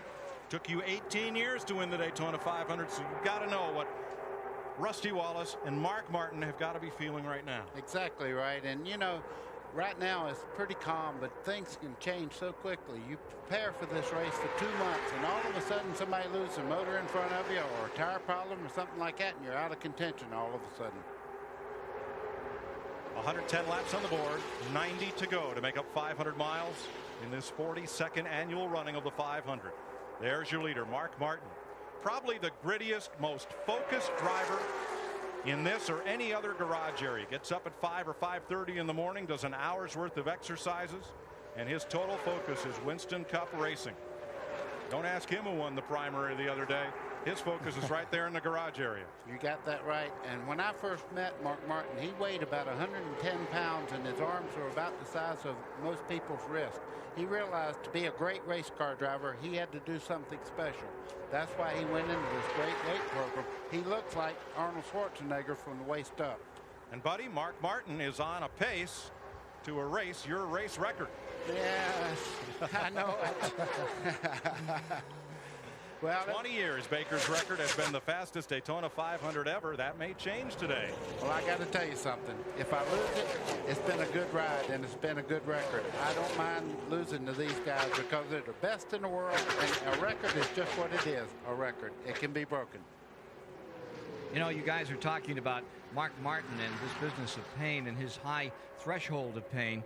That goes way back. In 1980, he was up in Madison, Wisconsin, crushed his foot, broke his leg in a race, was told he wasn't going to be able to run for a year. He said, I'm going to have to be back in a month. And he said later, that doctor, I was very lucky with that doctor because he understood. That doctor was the father of Eric Heiden, the Olympic gold medal speed skater. And Mark incidentally said, I was racing again in 3 weeks. Mark Martin's never won the Daytona 500, and like every year, his and every other team prepares for this race through the entire offseason. We asked Mark Martin, what about his chances of winning this 500? I want to win every race that I enter, and my whole team feels the same way. And there's a lot of effort. The last 3 months has been focused right squarely on the Daytona 500. The only problem with that is you've had another 50 race teams that have done the same thing. So it's a very competitive race, and there will only be one winner. Mark Martin out front with Dale Jarrett, but that second pack is beginning to close. The gap had stabilized at 2.3 seconds. Let's look back. Here they are, just 1.6 seconds behind the leaders. And the reason for that, you have so many cars just behind there. These 2 cars just behind the Mark Martin and Dale Jarrett cars are back just a little bit, and they're actually holding the front bunch as that other group is motoring right up on him, and Rusty Wallace has a car equal to any car that's in front of him right now. Now, how would you know that, Buddy Baker? Well, I've had to do that before. I came out one time 18 seconds behind, and they kept calling off the times, and I kept picking up and picking up. It's a great feeling. Oh, and the car. Yes. I drove that number 2 in some test programs. Rusty broke a collarbone in a skiing accident. He called me and said, "Would you go to Talladega for us?" And I went, "Are you kidding me?" And I went down there, and I'm going to tell you something. It's the first time I've skipped to the shower in a long time. I felt like a kid again. I enjoyed it, and it's nice to see the car run well, but I pull for everybody out there. And I want you to know, because I tested for him, he had a broken shoulder, has nothing to do with the way I feel about the rest of the people in this field. Wallace was skiing. He was 50 feet from the bottom of the mountain on the last run of the day. Got his tips crossed up.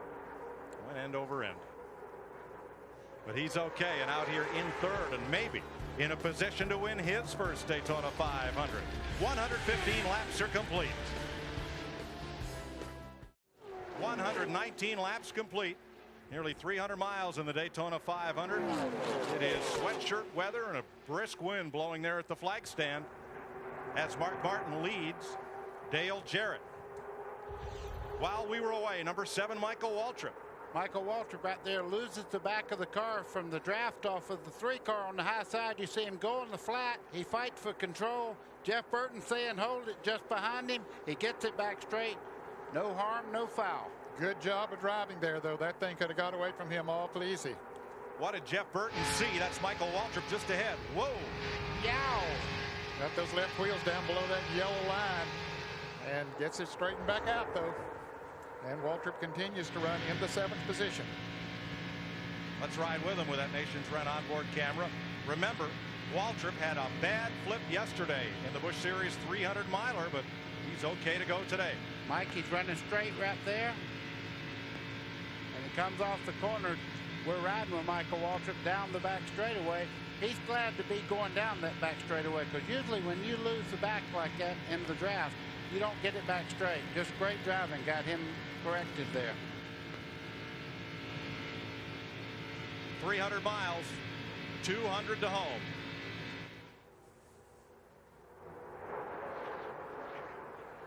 There's Earnhardt with the 99 of Jeff Burton. Can Earnhardt win an 8th Winston Cup championship? You know, I think he can. I think there's so many people, though, this year that feel that they have a chance to win the championship. It's going to be tougher than it has been in some of the years that he did win a championship. I think the competition level goes up a little bit every year. If you ask him, he'll tell you silly question, but not exactly in those words. He feels he can do it. Boy, I'm telling you, some of these cars are a little scary to watch. Jeff Burton just lost the back of that car when he fell in behind the 3 car. It wiggled 2 or 3 times, so apparently the tires are getting pretty hot and they're wiggling around just a little more than usual. Dick Berggren. Jimmy Pennick is crew chief for Mark Martin, who's leading the race. We're well after the halfway point. You're in the lead. Now what? Well, now we got to watch our fuel mileage. We want to try to do this one more stop. We had to come in early because we had a cut tire, but we're looking at it pretty close here. We might be able to do it in one stop and stretch this run here. Okay, Mark has called for just a half-pound change in the tire when he does make that pit stop. To Ralph. Well, Todd Parrott just got done visiting over here with Robin Pemberton, crew chief for Rusty Wallace. Okay, Robin, what are you guys going to do now? Pit when it's time to pit.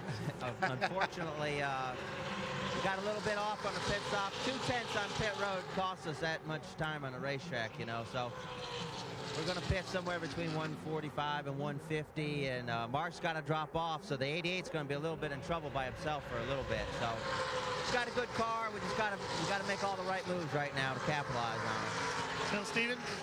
I'm with Kevin Hamlin once again, Dale Earnhardt's crew chief. Kevin, you tell me that these long green flag runs change the handling on the car. The car is better at the beginning of the run than the end of the run. Can you fix that? We're working towards that direction. We're still just getting a little bit too tight the longer we run. And in the next stop, we're going to make a couple adjustments to see if we can't help that. Richard Childress, the team owner, also on the headset. He's been talking to Dale throughout the day as well. These cars get about 7 miles to the gallon on the restrictor plate tracks, only 5 miles per gallon where they run them the engines unrestricted. You wouldn't settle for that in your family sedan, but then you don't commute to work at 190 miles an hour either. No, that's for sure. And these cars, they go forever on fuel, as you say. 124 laps complete. Mark Martin with Dale Jarrett in his draft, and Rusty Wallace now just 1 second back of the lead.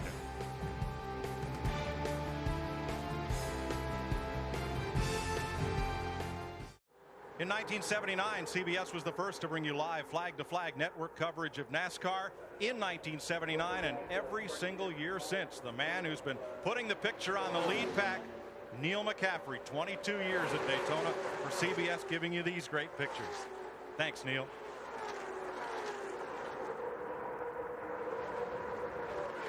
$128 laps. Going to be at least one more pit stop. And only one caution flag today. Lap 33, oil from defending winner Jeff Gordon's car. Brought out the first and only caution. And I'm watching Rusty Wallace. He'll run these guys down, and all of a sudden he'll just take off. I think he's having some kind of problem. He had caught the lead pack twice. Now he sits 0.8 of a second back. Now 2 latch cars are in this front 4. Elliott Sadler 21 and Scott Pruitt. Let's have a look at the 12th place car. Excuse me, Ken Schrader is now in 13th position, and here's our wrenchhead.com telemetry on board Schrader's Pontiac. 185 there as he comes off the corner. 186, 87 as they go through the dog leg here in the front straightaway. 191, 92. But we saw. Do I hear 94? No, but we saw numbers 195 when they were on fresh tires. That was the point I was making. Normally, the front part of the straightaway here in the trial is the fastest part of the racetrack, and it's getting a little help today from a tailwind blowing from east to west. So that's really shooting them up there, going, and even after they've run this long on the tires. Pass at 6th place. Michael Waltrip and Tony Stewart go past Earnhardt. Go right by him down the back straightaway. These two guys are working together right now. Michael Waltrip was very lucky to be going on. Just a little while ago, he lost control of the car down in the corner, lost the back. Actually, the draft pulled him around, and he went down on the flat part of the racetrack, fought back straight. Now he's back on the go again. The Home Depot cam on board Tony Stewart. Running right in the tire tracks of Michael Waltrip. And that's a good sign for Tony Stewart. He's able to keep that car down low in the draft behind another car. That's usually when they take off and start pushing up the back, because the air off that front car starts to roll down the straightaway and pick the nose of the car up, making it try to go out to the outside of the wall. The two-time winner of the Daytona 500, Sterling Marlin, has just gone a lap down. Steve Park right now, he's going a lap down as they work the inside there. Steve is running in 27th position, because that'll leave 26 cars on the lead lap. And let's update you on the $1 million bonus. The Winston Noble 5 program. Dale Jarrett, those cars with those Dayglow numbers on the roof and the front valence and the rear spoiler in Dayglow red are the Noble eligibles.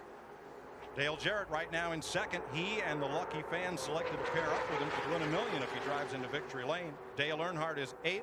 Ricky Rudd is 18th. Ward Burton is 9th. Kenny Wallace is 34th. They're the 5 eligible drivers. Yes, and Dale Jarrett has already won $1 million bonus in that plan that they have. And I know that guy sitting over in the infield that can win $1 million too. I bet he's jumping straight up and down. Got to be feeling pretty good right now, at least. Joe Nemechek off the pace. Caution has come out. There's Nemechek's Andy Petrie Chevrolet slow in the back straightaway. And this has to be a break for Mark Martin, because Mark had to be coming in before too long because he was off sequence. Now he'll get back on sequence with everyone else as we see Nemechek continue to come around the racetrack. And Ned, he is the reason for the caution flag. Fluid from his car noticed by the observers in those 76 balls around the racetrack at each corner. And NASCAR, in the interest of safety, brings out the second caution of the day. You saw on the telemetry it shut the engine off. Some front end damage to his Chevrolet. A couple of cars got laps back there. Elliott Sadler and Scott Pruitt got back on the lead lap. Steve Park liked about a half a car length of getting his lap back. The problem's under the hood, and Nemechek has radioed in. He thinks the engine's blown up. That would make him only the second retiree from the race, joining Bobby Hamilton, as we have this second yellow flag. Lap 133. And boy, this is a welcome yellow flag for a lot of drivers out there that would need to come into the pits, get some adjustments on those cars. But looking toward the end of the race, Ned, if they stop now, they'd still need one more pit stop. Yeah. 67 laps to go. You're right. On a pit stop, Fritos takes you inside the race to show you. There's the NASCAR official as the team changes right side tires. The jack man then moves around to the left side of the car. The tire changers are already there. Second can of fuel, you'll see at the top of the screen. All of this in only 9 seconds. There's that second can going in. All this action is continuous as the left side tires are changed. And in less time than you can get your credit card into the slot at your local gas station to pump your own fuel, 4 fresh tires and a tank of 76 racing gas. Mike, they have stopped Steve Park. He's waiting for he passed the guy that beat him back to the flag, so he's parked on the front straightaway. He's got to go behind the pace car now. There's a look at Park, who has to wait for the field so that he does not gain a lap on the rest of the cars. And here they come behind the Pontiac safety car. Look for pit road to be a feeding frenzy. Oh yeah, it's feeding time at the zoo here, and a lot of adjustments on these cars as they head down pit road. Now the pressure goes on the pit crews to try to get their driver out first. Top to bottom, leader Mark Martin, second place. Dale Jarrett, third place. Rusty Wallace come into their respective pit stalls. Dick Berggren. And Jimmy Fennick has just guided his driver down pit road, telling him exactly how far away he was. They are tearing the plastic off the windshield. That'll give him a clear view for the rest of this race. To Ralph Shaheen. 4 tires in fuel for both Rusty Wallace and Dale Jarrett. Rusty Wallace was pushing a little bit coming off of turn 4. A little slow on the left rear for Rusty Wallace, but they get it fixed. They'll make an air pressure adjustment to Rusty Wallace. Bill Stevens. Dale Earnhardt is in. Dale Earnhardt is out. They put 4 tires on the car and added more tape to the front of that car. Kevin Hamlin said they hope that'll give it a little bit more downforce and correct that aero push they've been experiencing.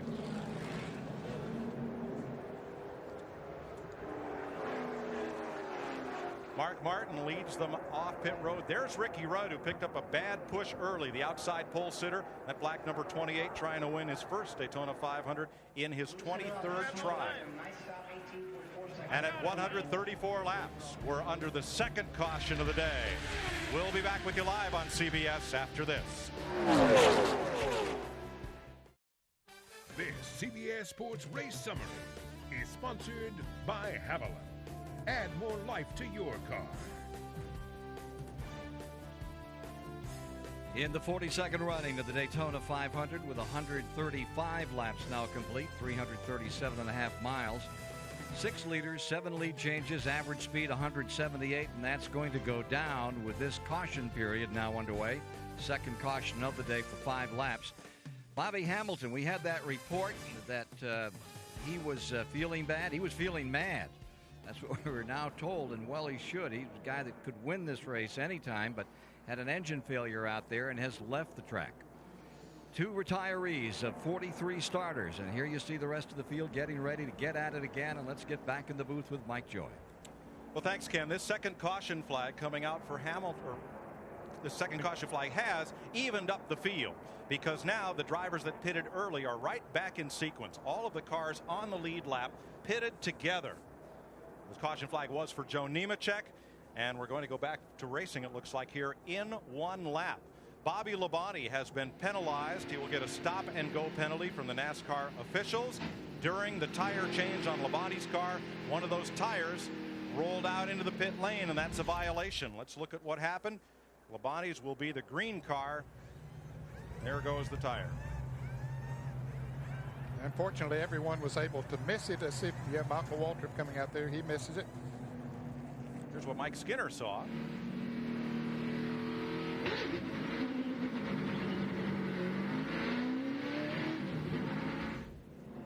And Labonte serves his penalty. We also saw Dale Earnhardt Jr. lose some spots leaving the pits. Rookie mistake, took off in the wrong gear. That happens. Wednesday on CBS, don't miss the Dixie Chicks, Faith Hill, and many more performing live. Who will take home a Grammy? The world will be watching Wednesday on CBS. 27 cars on the lead lap as we get set for this restart. There are 4 Fords up front: Martin, Jarrett, Jeff Burton, and Rusty Wallace. Fritos takes you inside the race on drafting. Yeah, and it actually has beautiful color at it. You see the blue part, that's the over air that goes over the car. The red part there that you see runs down the side of the car, and you can see the air just behind the car going over and actually tumbling behind the second car. That's what the draft is. The front car breaks the air apart. Second car has the benefit of running in air that's actually moving and pulling him forward. Get set for this restart, and the big gainer was Ward Burton. Came into the pits in 9th place, and Tommy Baldwin and that Bill Davis crew got him out in 5th place. Ralph? Mike, the reason why Dale Jarrett felt he lost the 125 the other day to Bill Elliott was that his restarts weren't any good. They changed the gears, the lower gears, to get a better drive on the restarts. He's hoping that can make a difference here. They're going to have one more restart here net. Bobby Labonte came into the pits 4th, and now with that penalty, he's back in 24th. But he came in, took the penalty, went one lap, came back in and topped the fuel off. Wonder if he's thinking about trying to go the rest of the way if this thing goes green the rest of the way. Well, he's got to run 63, 64 laps. That's a lot. I can't believe he run that much. They're building a new nose there behind pit wall for Tony Stewart to correct those aerodynamic problems, and we're back under green. Lap 137, 63 to go. Mike talking about Tony Stewart. That's Tony Stewart in the orange car there as he goes by. He has just a little bit of damage on the nose of the car for the people who just joined the telecast. He hit a tire there on pit road, and it didn't hurt it much, but just enough to make the car drive a little weird. Dick Berggren has more. Well, Tony Stewart was in great shape before he pushed the nose in on that race car. The thing was just absolutely perfect. They don't dare, however, stop and try and change the nose on this thing. That would just simply take too long. So they're trying to adjust the car on pit stops in other ways to make up for it. But just in case they get an opportunity, they would like to put that new nose on, Mike. You're looking back from the rear bumper, and you see on that car in the right front of the car behind what happens when you get a little damage in the nose. That's just flapping around there on the right front corner. That's Wally Dallenbach, and if you want to see what ugly is, that car is ugly. You can see the front moving around, and there it goes up the racetrack, and that's due to the front end damage that he has, not being able to turn and stay down. Dave Blaney there to the inside, the rookie driver over sprint car race. And here's our Ford telemetry looking back at Kevin LePage. He's going to get up near 195 miles an hour. Yeah, that's going down the backstretch into the headwind. Stewart under Earnhardt at the back of that lead pack. I see trouble coming too. I see Jeff Burton right up there. And if he gets up to Mark Martin, that could be a new wrinkle in this race, because they do work very well together. They're teammates. Jack Roush, the owner of both of those cars. 8-car single file, and then it's double wide down in turn 1. You're with Jeff Burton. Looking at Dale Jarrett there, second place car, and just in front of him his teammate Mark Martin. 4 Fords, the Pontiac of Burton, the Chevys of Skinner and Earnhardt, then Stewart and Benson in Pontiacs, and Chad Little's Ford rounds out the top 10.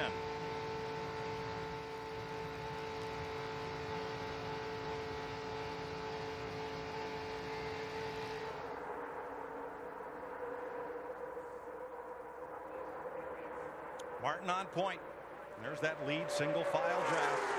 8 of them. Back through Stewart. And Johnny Benson trying to break out and join that group. That white Pontiac. All these cars are on the lead lap. Right here in these 9 spots. Martin the leader, Jarrett, Jeff Burton, Rusty Wallace, and Ward Burton the top 5. Skinner, Earnhardt, Stewart, Benson, and Michael Waltrip the top 10. Little, Schrader, Andretti, Earnhardt Jr., and Elliott 15th. Then Rudd, Mayfield, Kenseth, Cope, and Pruitt 20th. The Labonte brothers, Terry and Bobby, Robbie Gordon, Elliott Sadler, and Kenny Irwin 25th. Jimmy Spencer and Robert Presley 27th, the last car on the lead lap. 1 lap down, Steve Park, Kevin LePage, Dave Blaney, and Stacy Compton, Sterling Marlin, Ed Berrier, Kyle Petty in his 19th try. Rick Mast and Kenny Wallace.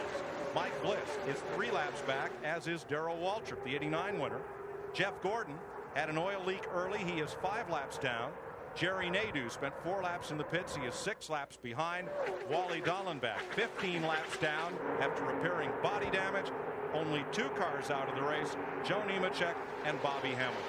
5 Fords pace this field right now. They're nose to tail. 5 Fords, and then comes the Pontiac with Ward Burton.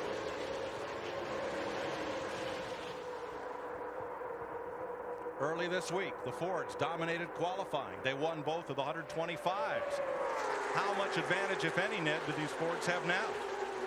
Well, we see 4 of them out front there right now, and then we've seen the Fords up front all day long, so apparently they might have a little bit of an advantage.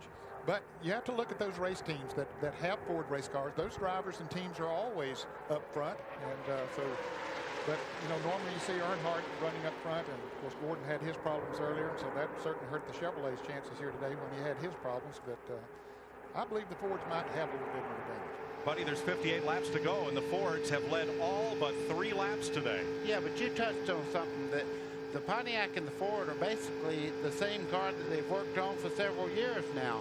This is a brand new car that Chevrolet has here. I'm sure after they work on it a little bit, even next week where downforce is, you really need a lot of downforce, I think the Chevrolet's going to be okay. I think they have to evaluate this thing a little further into the season. They could even have an advantage when you go to the flatter racetracks and take the restrictor plates off of the cars with the downforce that they have on this car. I think they look forward to going to Rockingham, Las Vegas, Atlanta, and some of the other tracks.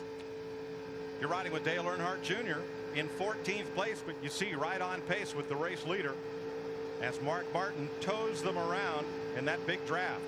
Stacy Compton there in the 9 car, you can see they move around quite a bit. It looks like a Sunday ride from this angle, but when you get really close, you see these cars jumping around quite a bit. Well, it's Sunday, but what a thrill ride. Junior alongside John Andretti.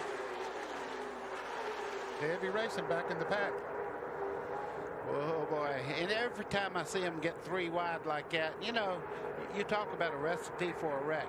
When they're running 3 wide, and the racetrack is starting to get slick now. They've got a lot of rubber out there, a lot of oil that's been put on the racing surface, and the cars start moving around. You see them 3 wide, it really makes you a little nervous. And here they go again. Probably the most frustrated driver in that second group is Bobby Labonte. Remember, he had to serve a penalty for a tire rolling across pit road. He restarted 18th. But Labonte is trying to come to the front. He's restarted 24th, and he's up to 15th, but he's trapped in that big clump of cars while driving a fast one. Dick? Well, Bill Elliott, who started on the outside of the front row, had gotten himself slid back earlier in the day. His crew says the car is just fine. All he needs is a little track position. But I guess everybody who's not first needs a little track position. True enough. 55 laps to go. Elliott up on the high side. Ralph Shaheen. Mike, Bobby Labonte had dropped down on pit road to top off fuel before this last restart. Jimmy Makar, his crew chief, radio back in and said, Bobby, you're still 1 lap shy of being able to go all the way. And he told him to try to save some fuel. He can do that by working the draft. Boy, that is stretching it. That's going a long way. But if there's one team that can do it, they are it. I didn't mean to interrupt. That looked like we saw a caution being made there. Dale Earnhardt Jr. was almost collected then. He moved over just a little bit, almost made contact to the car to the outside. There's Ricky Rudd coming up on the back bumper of our Circuit City Cam on board Bobby Labonte. Labonte's now climbed to 13th place after restarting 24th. He is in heavy traffic now, running side by side. That's Steve Park in the yellow car on the outside. Here comes Ricky Rudd right up on his back bumper. Said, I'll help you a little bit. Oh, I love that. That's what this racetrack's all about, working together, pushing a guy down the straightaway. You'll see 200 RPM gain when you push a guy like that. And on the straightaway, that's fair game. That's considered help, right? Well, I always used to beg them, come on, let's get going here and get away from these people. Our Texaco Haviland Cam with Ricky Rudd. Now in 15th position. Rudd started on the outside pole after winning his Gatorade 125 here Thursday. 53 laps to go. CBS Sports coverage of the Daytona 500 continues after this message and a word from your local station. A look at the caution light controls in NASCAR control high above the start finish line. And the man with his finger on the button of NASCAR Racing is Senior VP Chief Operating Officer Mike Helton. I mentioned the NASCAR president Bill France Jr. was at the drivers meeting and looking good. Steve Park has a problem there. He's overheating. You can see the water pumping out of the right side of that car as he heads down in turn one. These people behind him have to be getting that on the windshield and going, don't do it, don't do it. Because when they do that, they're fixing to blow up. Ricky Rudd is the guy that's right behind him there right now. Has to be concerned because he's got to be, yeah, you can see he's getting the windshield. Starting to see it get moisture on his windshield, and sure enough. I know for whence I speak, believe me. I have looked up there and just almost have a heart attack when you see your windshield getting covered up like that. Now, you know Rudd's been calling to his spotter, get me low, get me down to the low lane away from him. But an opening just cleared in the bottom lane, and Ricky Rudd lost a couple of spots there. Steve Park, if they boil all the water out of that engine, is going to lose it. Well, he's definitely losing water right now. He may back out of that heavy traffic there and cool it down some and not get rid of all the water, but if he pumps it out, it'll blow up. Now there you see the radiator overflow is at the right base of the windshield. And the reason they put it there, if you're not looking at the gauge, they look over there and they see that it really just starts fogging the whole right side of the windshield up, and you will see it. You see him pulling over right now. So Park, the former runner-up and most popular driver in NASCAR's modified series in the Northeast, will have to come to pit road. 8 drivers now have broken away. You see that lead pack as they come to the start finish line there, led by Mark Martin. They've broken away. Tony Stewart's car ran up there with them for about 10 laps after this caution flag, but he can't keep up anymore. Cars in that lead pack are Mark Martin, Dale Jarrett, Jeff Burton, Rusty Wallace, all in Fords, Ward Burton's Pontiac, Dale Earnhardt, Mike Skinner, and how about Johnny Benson? Johnny Benson is running a great race right now. Talk about hot. Yes, that's hot. There's Steve Park. Came into the pits, raised the hood. Old unfaithful. Oh, that's mean. Talking about Johnny Benson, that's him in the 10 car right there. And you see that car is really on a mission today. Johnny Benson had been written off pretty much, and he got in this car, and he has made a difference. He has, buddy. He came to Daytona without any writing on that car, just a plain white vanilla car. But with the qualifying run he had, his performance in the 125-mile qualifying race has got him sponsorship there from the Lycos people. We understand is for the year, so good for him. We used to call Benson the bespectacled ASA champ from Michigan, but he had that laser eye surgery over the offseason. No more glasses. So it's worked out great. Yes, and you know, he won the championship in Busch Grand National. He's a very talented race car driver, and from what Bobby Allison told me, his father was some kind of race car driver. Now here is Bobby Labonte. Labonte, remember, restarted back in the 20s, but he's come to 12th, and caution is out. I understand that John Andretti might have scraped the wall coming off of turn 2. He's still up here in this pack, but he does have, it looks like a little damage on the right side of his Pontiac. And this will certainly change the complexion of this race, because now, if everyone makes pit stops, they can go the distance. And I think it's going to be very critical as to who gets out front. You're exactly right, Ned. And we'll see which pit crews best earn their money right about now. Talk about pressure. Drivers have pressure. When they come on pit road, you want to talk about pressure. These guys, they perform and they perform well. But if you make a mistake, you have to live with it. Look at the damage to the side of John Andretti's car. The left side where you see those big black, the drivers call them donuts. Somebody got in the side of Andretti. And apparently got him into the wall because there is damage on the right side as well. But that's probably the reason right there. Somebody got in the side of him and brushed him up against there. Cosmetic damage, buddy? No, that's real damage right there, especially if that right side got in the wall. It's pretty hard to hit this wall in Daytona at 190 easy. 44 laps to go, 43 when they come by, if pit road opens. And there you see the damage to the left side of Andretti's car. Well, that part right there is not the problem. If indeed he did get into the wall, as Ned said, then the right side is the problem, because that's really just a donut. That's kind of like a black eye for a fighter. That's nothing. It's Andretti's 7th Daytona 500. He is racing great Mario Andretti's nephew and looking for his first top 10 finish in the 500.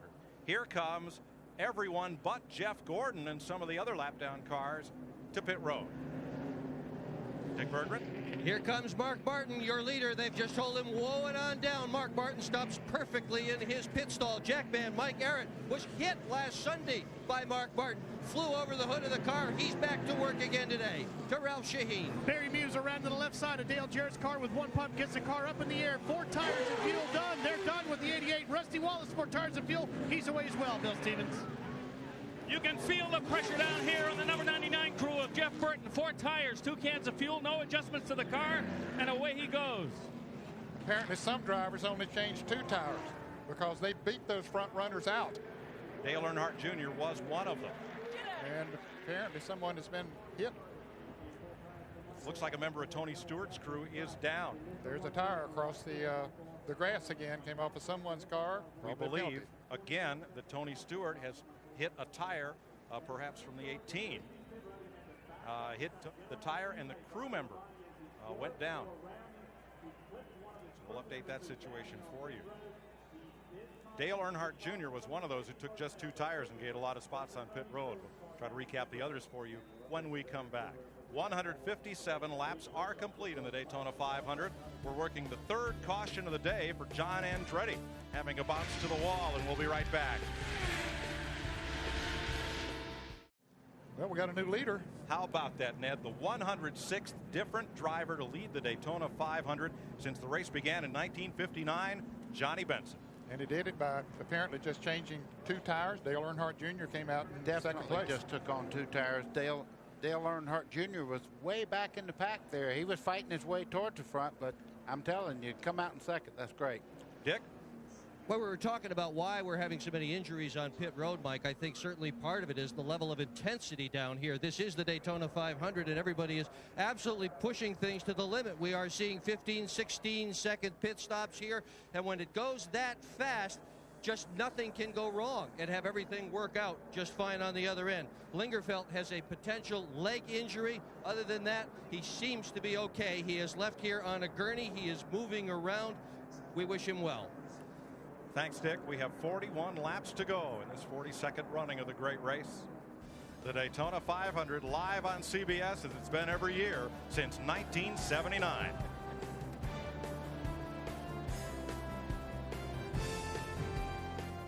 Lap times. 38 laps, 95 miles to go. We're back under green.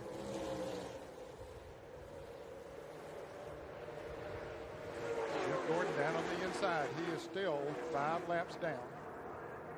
Had that problem with an oil leak early in the race. Well, Benson edged out ahead of the field just a bit. Here comes Elliott and Earnhardt Jr.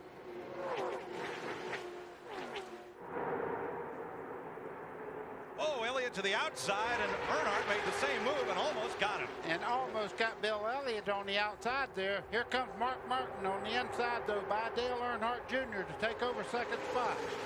And Martin, like Dale Jarrett right behind him in the 88, got 4 tires instead of 2. Now Elliott with a good run off of turn 4, though, shoots back up there in second place. Boy, he's got a strong car. He came off the corner there pretty much even, and he pulled right on up there. Now, can Dale Earnhardt be helped to Earnhardt Jr.? Well, down the straightaway, yes. In the corner, they have a little different line. I think Earnhardt Jr. right now has got to drive his own car. His dad's behind him right now. If he can get some help from him, it'd be great. But he's got to drive his own car. Dick Berggren. Well, one of the things that has happened here is some of the guys who took 2 tires not only got better advantage on the racetrack, their cars have gotten faster. Earnhardt Jr. is one of them. His car has been pushing, so 2 tires will loosen it up a little bit, and that's part of the reason he took just 2. And Buddy Baker, you are absolutely right. Jarrett and Mark Martin working together is a result of Todd Parrott coming down to Mark Martin's pit and saying, let's hook up, go to the front, and get this thing. Here they come. You see them from the Bud Cam on Earnhardt Jr.'s car, right side of your screen. Number 6 Martin, and right behind him, 88 Jarrett. Now they're running the low groove. That's where they they chose to go after the restart of the race. And right now, the outside groove seems to be moving a little bit better. See Mark Martin there trying to get by Dale Earnhardt Jr. I think as they go along and the heat gets in the tires, you can see Mark Martin a little quicker in the corner there. Bill Elliott up there really working on the 10 car of Johnny Benson. Boy, Tony Stewart just ran a whole lap, 3 abreast, and here they come 3 wide off the corner in the middle of that pack.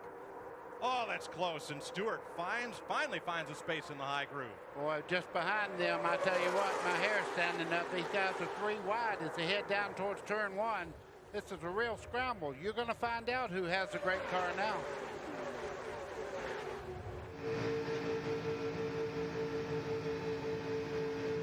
From Earnhardt Jr. on the right, looking ahead at Dad. Dad's sitting there in pretty good shape right now. He got by Junior, and he said, let's go. We got to go to the front. He's running out of laps. 3 Fords lead those 2 Chevrolets, and Robbie Gordon now up to 6th.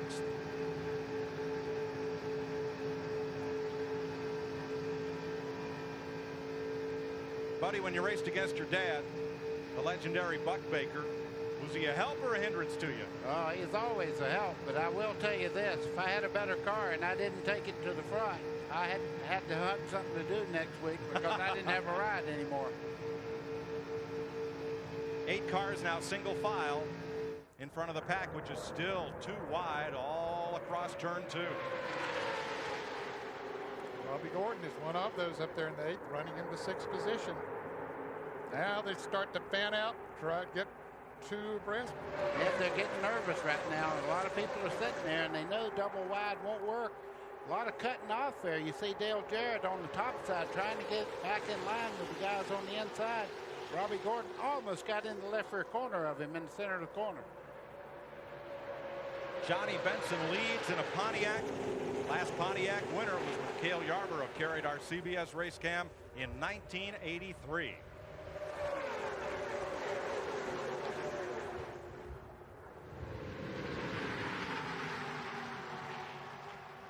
Now it's 7 single file, trying to establish some sort of breakaway, but I'm surprised they're not pulling away from all this double file racing. And they're turning some pretty good laps. Johnny Benson's turning laps faster than we've seen in quite a while since the early part of the race. There's Wallace down on the inside. Number 2, left side of your screen. He's got Ward Burton with him right in line. And Mike Skinner. I'm getting a report that there might be a hole in the front of the Earnhardt Jr.'s car. They said the grill may have a hole in it. There it is, right on that left side there. That will take a little aerodynamics out of the car because that screen actually lets the air pass over the car and helps a little bit, but that should not hold him back if he can get up under somebody. Now that single file group has gotten to 10 cars. Not for long. 1993 on lap 168. Rusty Wallace was then contending. He's right back in it again today. But that year, coming down the back straightaway, was when he had that vicious crash, tumbling several times down out of turn number 2. Wallace continues to pace his way. On the restart, he was to 10th as a starter. He's up to 7th, and caution is coming out on the track for Derek Cope.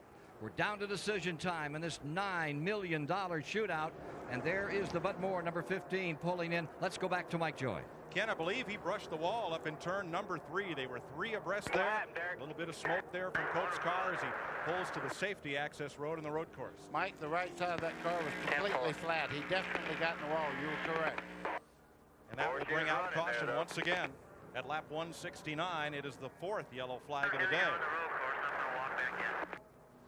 So he's going to park it on the road course and walk back in. Directly behind you on the road Cope, the 1990 winner, driving for Bud Moore out of Spartanburg, South Carolina. Great run in the qualifying race Thursday. Yeah, finished 6th, started right at the back and worked his way all the way up to 6th. And he was one of the better handling cars, as Ned pointed out, during that race.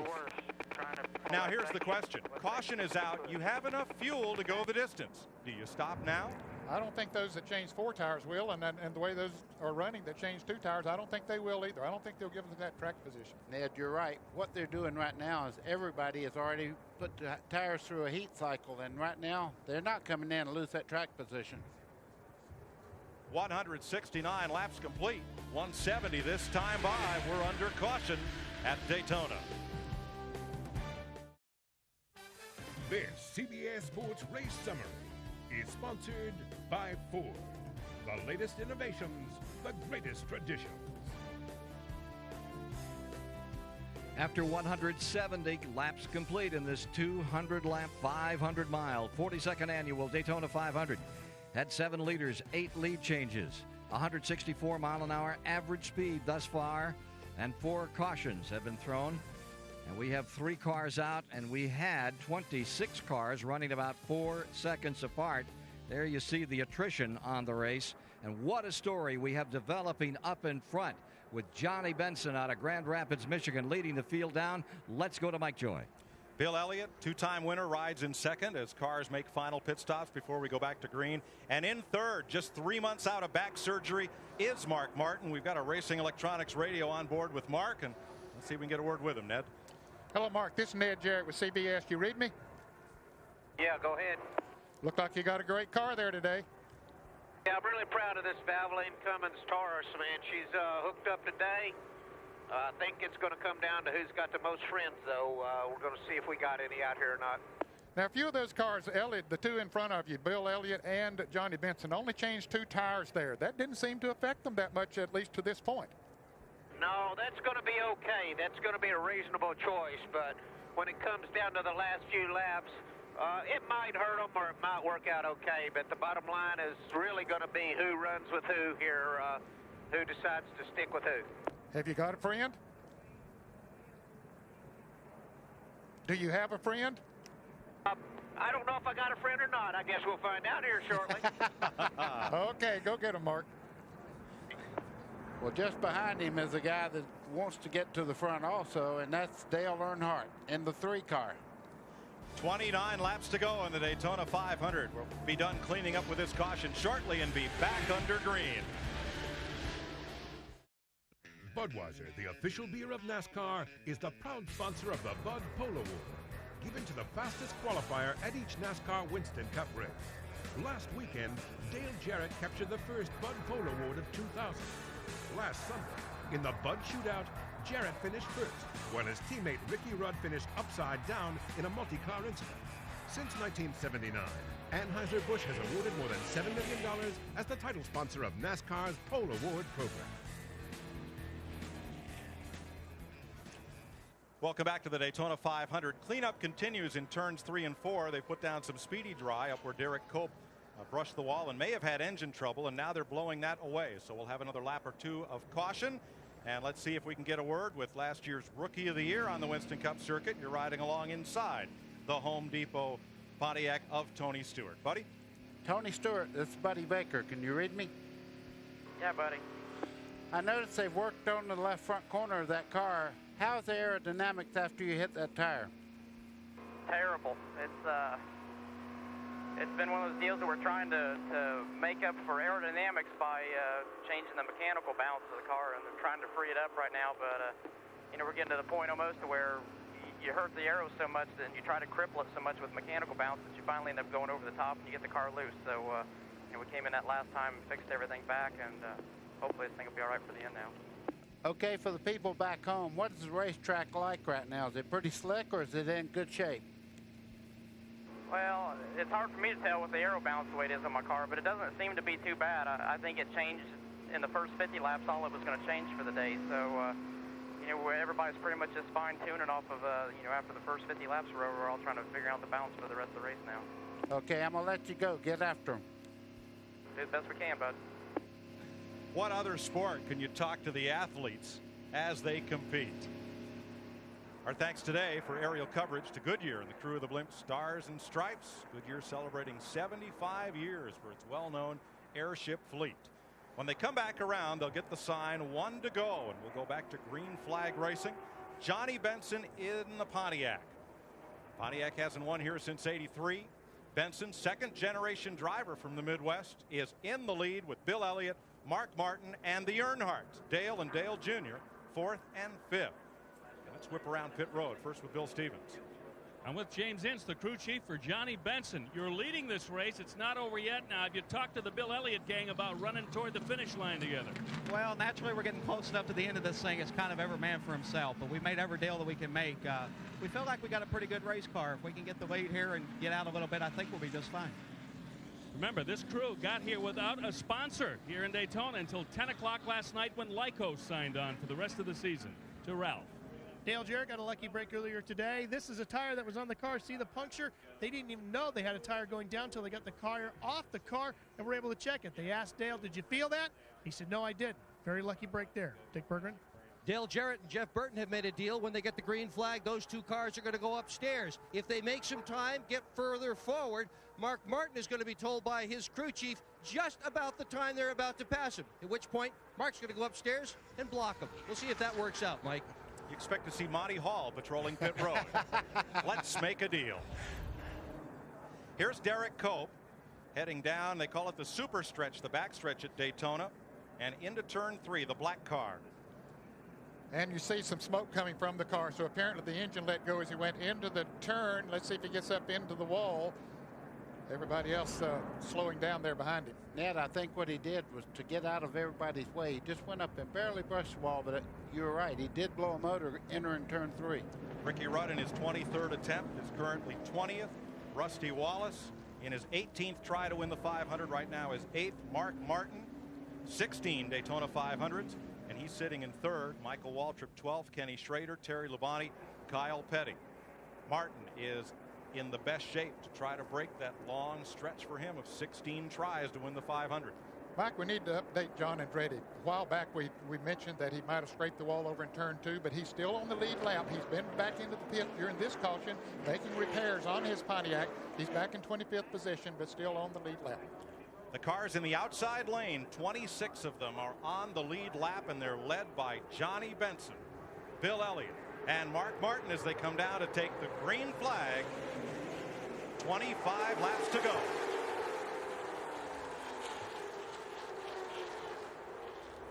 And the best thing right now that Johnny Benson has going for him is Jeff Gordon on the inside right there. They're not able to swing down and get a run on him off the corner there. As they head down towards the back straightaway, you can see Benson's holding them side by side. All week long, Benson's Pontiac has been better out front than when it's been behind other cars. I know one thing, he's making a statement, whether he wins this race or not. You know, last year he was pretty well wrote off as not being that competitive on Major Speedway, but buddy, he's making a statement today. Benson was dropped from the Jack Roush multi-car team after last season. As from Dale Earnhardt, we look back at the Busch Series champion and Winston Cup rookie Earnhardt Jr.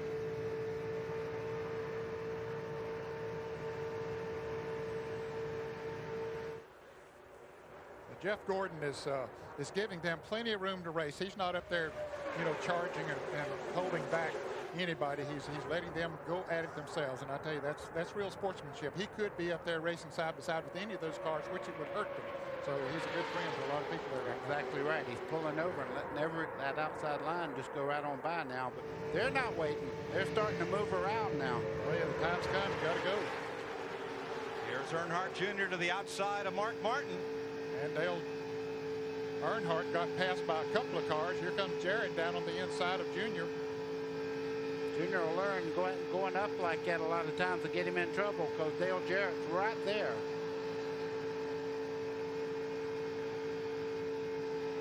Jarrett forges ahead to 4th place. Two-time winner and fastest qualifier. And defending Winston Cup champion Dale Jarrett. It's going to be interesting when he gets to Mark Martin, the 6th car just in front of him. Dale Jarrett's really turned it up one notch. And here comes Rusty Wallace also making a charge towards the front. Ward Burton is making a charge there down on the inside in the 22 car. Now remember, in case you've forgotten, fans are just tuned in, those two cars in front, Johnny Benson in the white car and Bill Elliott in 2nd place, only changed 2 tires during their last pit stop. How much of an effect that'll have, I don't know. We'll see, because the other cars behind them changed 4 tires. Well, if I was playing poker with Mark Martin just a second ago, I think he had a pretty good hand because he said, you know, a few laps to go. If I have a friend, I think I have the car. Single file, the front six have peeled off from the pack. Benson, Elliott, Martin, Jarrett, Jeff Burton, and Rusty Wallace. Robbie Gordon, number 13 there. And our Ford telemetry on board as he passes 93, rookie Dave Blaney. Well, he didn't hesitate to pull right up in the middle there, that three-car situation, did he? Robbie Gordon go bear hunting with a switch. He's not afraid of anything. I've watched him in the past. If there's a needle, he'll drive through the eye. Here's Martin trying to make a move on Elliott down on the inside as they come to the start-finish line. He brings Jarrett right along with him. Oh, Bill Elliott's going to get clothesline. He is hung out to dry from that lead draft. Yeah, and he's on the high side, and here comes Rusty Wallace also to put him a few more spots back. 6 cars in that lead draft. Bill's going to wind up in 6th place after running second just a little bit ago. Well, now he's got to run coming down the backstretch, depending on, and it looks like he is going to pick up the draft and move back in the 5th place. He gets shuffled back, and so is anybody else who steps out of line. Yeah. But look at Mark Martin. He's right up on the back bumper of Johnny Benson. He wants to make a similar move on him coming off of turn 4. Can he do it? Let's see. Benson holds her right down to the inside, so no place there for Martin to make a move. They were awful close to that outside wall. You can see the dust boiling as they come off turn 4. Johnny Benson, your leader, trying to be the 6th driver to score their first Winston Cup win in the Daytona 500, joining Tiny Lund, Mario Andretti, Pete Hamilton, Derek Cope, and Sterling Marlin. We'll be back after these messages and a word from your local station.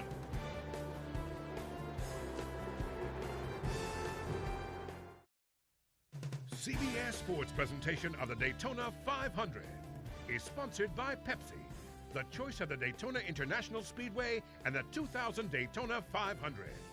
Exide NASCAR Select, the official automotive battery of NASCAR. And by Pep Boys, cars like us, people love us.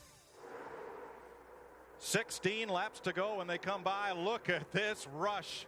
3 abreast, back at about 15th place. Scott Pruitt in the middle in that 32. He said he needed experience. Believe me, he's getting it right now. 1 lap ago, Mark Martin tried a move on Johnny Benson, and Johnny slammed the door hard in Martin's face. And they are running some very fast laps right now. Over 191 miles an hour the last time around. And that's some of the fastest laps we've seen today. And Johnny Benson hanging right in there, holding off that bunch of Fords behind him. Pretty good for a fellow who didn't make the show here 2 years ago. Bill? Mike, you mentioned Johnny Benson slamming the door on Mark Martin after the last pit stop. Johnny told his crew that that car is so good now, he can keep it as low on the racetrack as he wants. And he said, if anybody wants to get around me, they're going to have to get me on the high side. Darrell Shaheen. Dale Earnhardt Jr. is going to get sent to his room after this race. Dale Earnhardt Sr. just rated in, said that 8 car just cost us the race. Who's driving that thing anyway, and who's he worked for?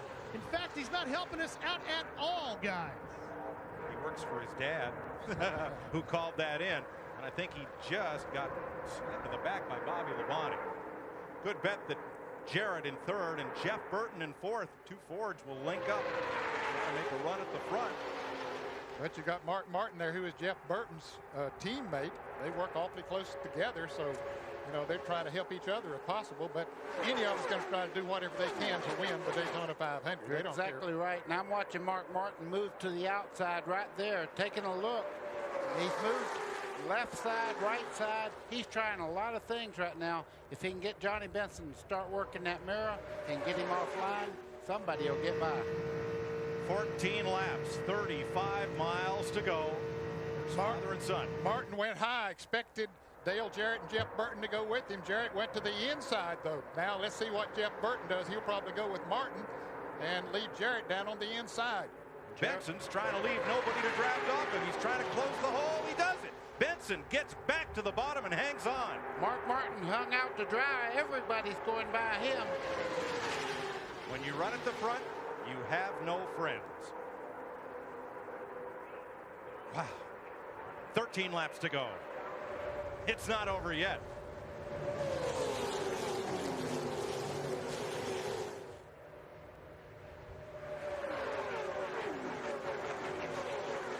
Johnny Benson right now, right on the bottom of the racetrack, and he better run that mirror right now because he has a lightning bolt just behind him. Dale Jarrett in the 88 is flying, and he has somebody that's been working with him all day, Jeff Burton, right behind him. Now, I don't just mean Mark Martin has no friends. Anybody who runs at the front of this pack is going to have no friends. Dick?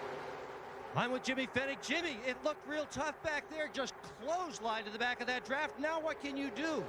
We just got to hang on and see if we can get caught back up. I guess you don't get no friends out there, you know, not even in the Ford camp. No, you sure don't. Giraffe. We're with Todd Parrott here, who's on the radio to his driver. Todd, how are you going to get Johnny Benson? I don't know. You have to ask Dale. He's the one driving. I'm sure he's been here a lot. Just see what happens. He's ready to go. Don't nobody know what's going to happen. They're going to leave it up to the driver, Mike.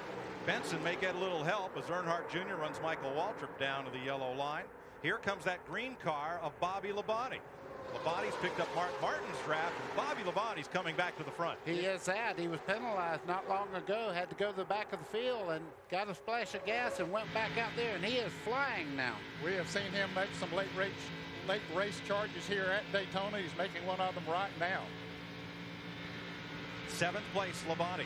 Here's Michael Waltrip, our nation's rent cam. He's in the thick of this battle. 11 laps to go. Jarrett is trying to become the 4th driver to win 3 or more Daytona 500s. Richard Petty, Cale Yarborough, Bobby Allison. And how about Johnny Benson? And how about Bill Elliott? He has been strong since he unloaded that car here in Daytona. He might be the sleeping giant in that first 5. 5 cars beginning to pull away. Rusty Wallace in the 5th position. Benson holding her right down on the bottom of that racetrack. Now, that's impressive when he only changed 2 tires on that last stop. And what's impressive about that is he can stay down there and he can use a lot of racetrack because he is the leader. It's his racetrack to protect the lead. He has cut a couple of cars off, but it's going to get tougher to do that as they get down to the last 5 laps or so. He cut a couple off, wouldn't you, if you were leading the Daytona 500 with 10 to go? Let me tell you, I do it in 5 laps into the race, so it didn't matter. I mean, if you're leading and you want, that's the safest place on the racetrack is out front. 5 months ago, Johnny Benson was looking for a ride for the 2000 season, and now he's 9.5 laps from winning the Daytona 500. But that is such a long time, and so much can happen. And I'm noticing the back of that 10 car dancing just a little bit in the center part of the corner. Would that be a sign maybe that those left side tires might be giving up a little bit, buddy? Well, he's got a lot of laps on it, and right now I did notice that car. If anything, though, he does not have a push, so that has been a problem all the way through the whole race.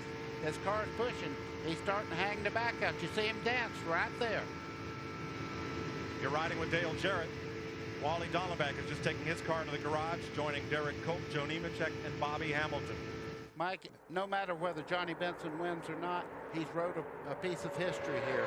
He's worked very, very hard. He's leading the Daytona 500. He's the man to beat right now. Let's talk numbers. The first time a car numbered 10 ever won at Daytona in a Winston Cup race, 1985. Greg Sachs won the July 400 miler. Oh, trouble! Off turn 4, Michael Waltrip goes spinning in front of the pack, and here they come. 4 cars spinning. John and Freddie, Kenny Wallace. 9 car, Stacy Compton goes down pit road. Elliott Sadler gets caught up in it. Now they'll race back to the flag. And, you know, I think they'll get this cleaned up before the race is over. They'll get it restarted, but you want to be in front when you restart because you won't have many laps to go. So they're going to race right back to the flag. That's right, Ned. The leaders have not taken the caution flag. The accident happened behind them. Here comes Benson up in turn number 3. Jarrett a car length behind him. Wallace trying to gain some ground. That's Burton in 3rd. And then Bill Elliott. Wallace trying to gain on them. And here they come to the flag for the caution flag with 8 laps to go. Benson holds them at bay.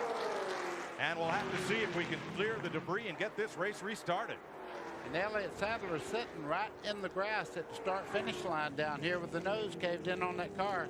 They need to get out there and get that car out of the way. Too bad for him, though. That was a wreck he had nothing to do with. I was kind of looking at that wreck when it happened. Looked like Earnhardt might have got into, well, we'll wait and see the replay. I don't guess. Damage to Kenny Wallace, one of the Winston Noble 5 bonus cars. And Sadler, the second-year driver from Virginia, trying to get his car into gear and back to the pits. Not going to happen. He takes the helmet off. And the 50th anniversary season for the Wood brothers of Stewart, Virginia, who've won this race 4 times, ends. Chad Little has spun under the caution here. A lot of damage to the front of that car. And Ed Barrier pulls away where Chad Little is. There's Elliott Sadler. He's okay. Car is not. Boy, I guarantee you right now, Johnny Benson's heart's beating harder than any car around here today. I guarantee you. I've been in this position. You know it's probably going to be a drag race to the finish. And you're going, okay, all I have to do, and if anybody remembers Jeff Gordon missing the shift on the start, he had dominated the race in Pocono and come down to the last little bit of the race, missed the shift. So it's never won just because you're out front. Now, one thing, this will be a single file restart. We're under 10 laps to go, so you won't have lap cars to contend with up there. Now, this caution could have helped Johnny Benson there because his tires, we were noticing his cars begin to wiggle a little bit. Those tires will get cooled off. He might be able to hold him off. Let's go to the pits and Dick Berggren. I'm with Elliott Sadler. You okay? Yeah, we're okay. We just, guys getting a little anxious there at the end and tried to stop, but the glare so bad I couldn't see Michael sideways in front of him. I couldn't tell which way his car was going and just T-boned him in the side. And just apologize to all the fans of Sitco. I tell you, we had us a good top 15 run going, and that's where we're going to finish. But again, Daytona bit us, so we'll try to get him back in Rockingham. Last year, he only failed to finish in 2 races. Daytona 500 was one of them, Mike. That's right, Dick. And here comes Earnhardt to pit road under the caution, along with Robert Presley and several other cars. I expect they'll come in and take on new tires and just see if they can make a run for it here at the end. Well, let's see what happened to bring out the 5th caution flag of the day.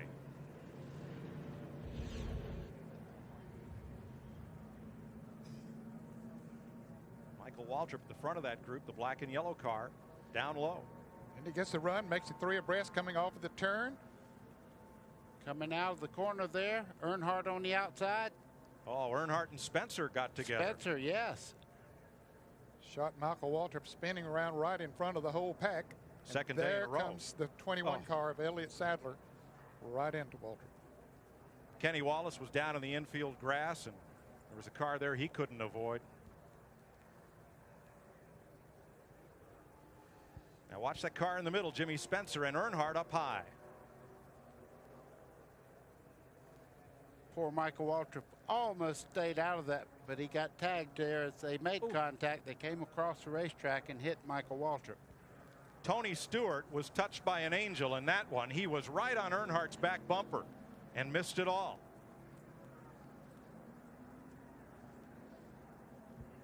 Well, let's ride with Michael Waltrip.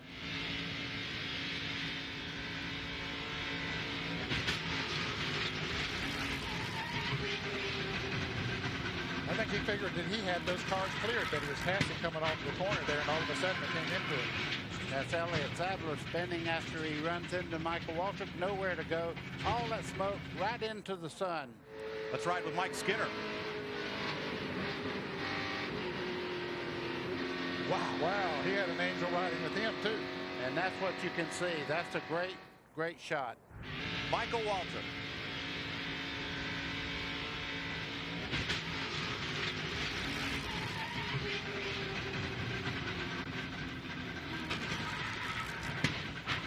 Well, Daytona hasn't been too kind to Michael Waltrip this year.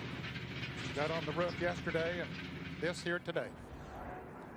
We're under caution with 6 laps to go, 5 to go when we come by, trying to finish the Daytona 500 under the green flag.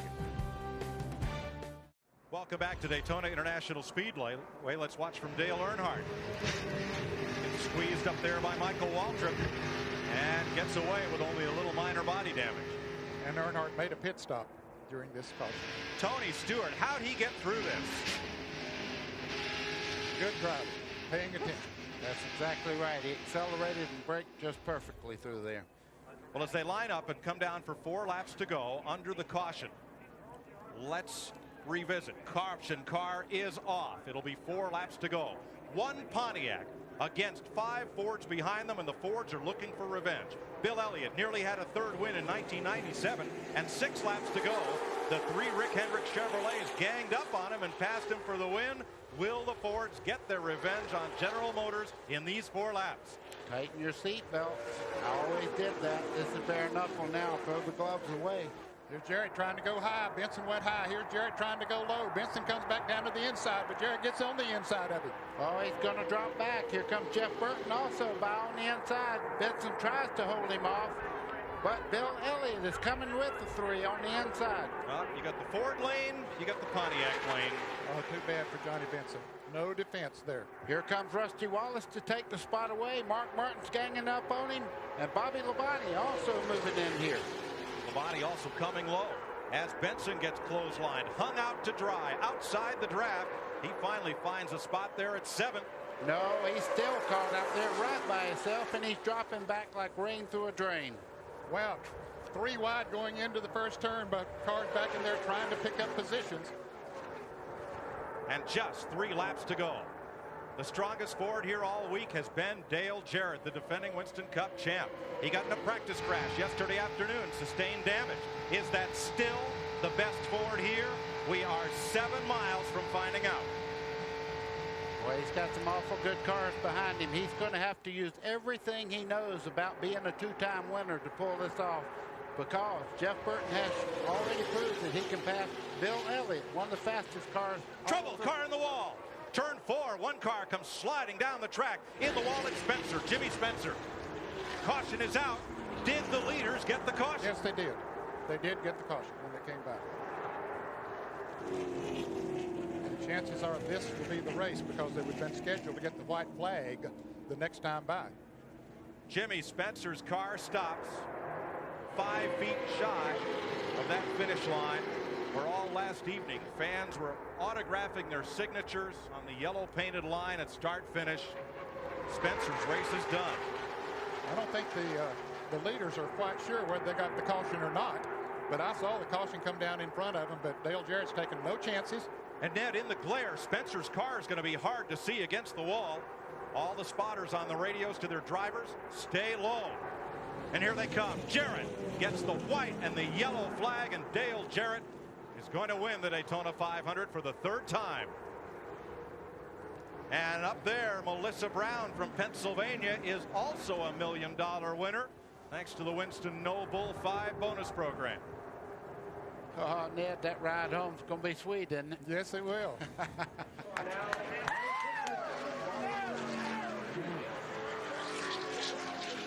He's going to win over $2 million here today, the largest purse ever for a NASCAR Winston Cup race. And Dale Jarrett's crew, new this year, the tire changers and Jack Minna tire carriers. They helped propel that car to victory. Hopefully Jimmy Spencer's just fine.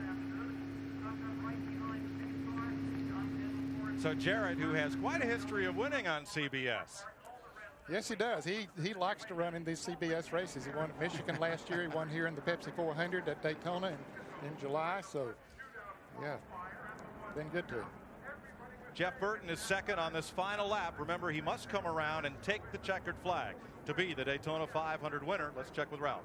Well, Todd Parrott, congratulations. I see the tears of joy coming down your face. I know what Daytona means to you. We talked to Victory Lane here in Pepsi. Tell me about it here today. How does it feel? Give me about, hold on a minute. Where's he at, Bob? He don't count his chickens till they hatch. I'll tell you how it feels when he crosses that start-finish line. It's an awesome feeling. The guys have done a great job. Again, you know, I mean, they fought so hard. Robert Yates, engine department, you know, I can't believe, yes. Whether it's at 190 miles an hour or 70. I love Daytona. Wow! And Dale Jarrett loves Daytona. He's a champion of this race for the 3rd time. Jimmy Spencer is out of his car. He's going to be assisted down the banking to get to the ambulance. That's 18-degree banking there. And Spencer gathering himself, going to get a little help after the field comes by to get down and get the ride to the care center. tell you.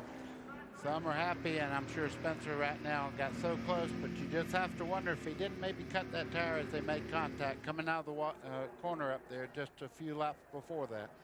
Could have happened.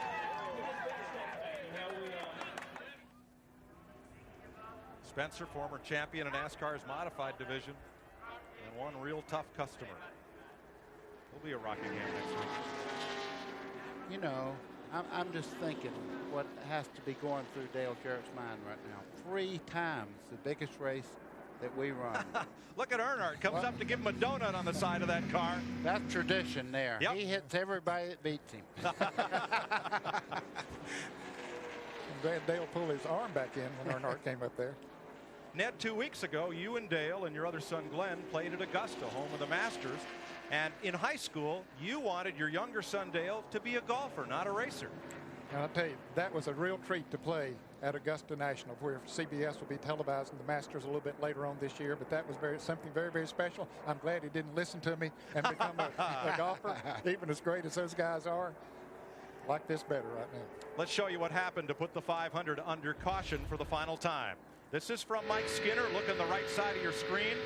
Oh, wham. You can see the right front just blew out and straight up into the wall.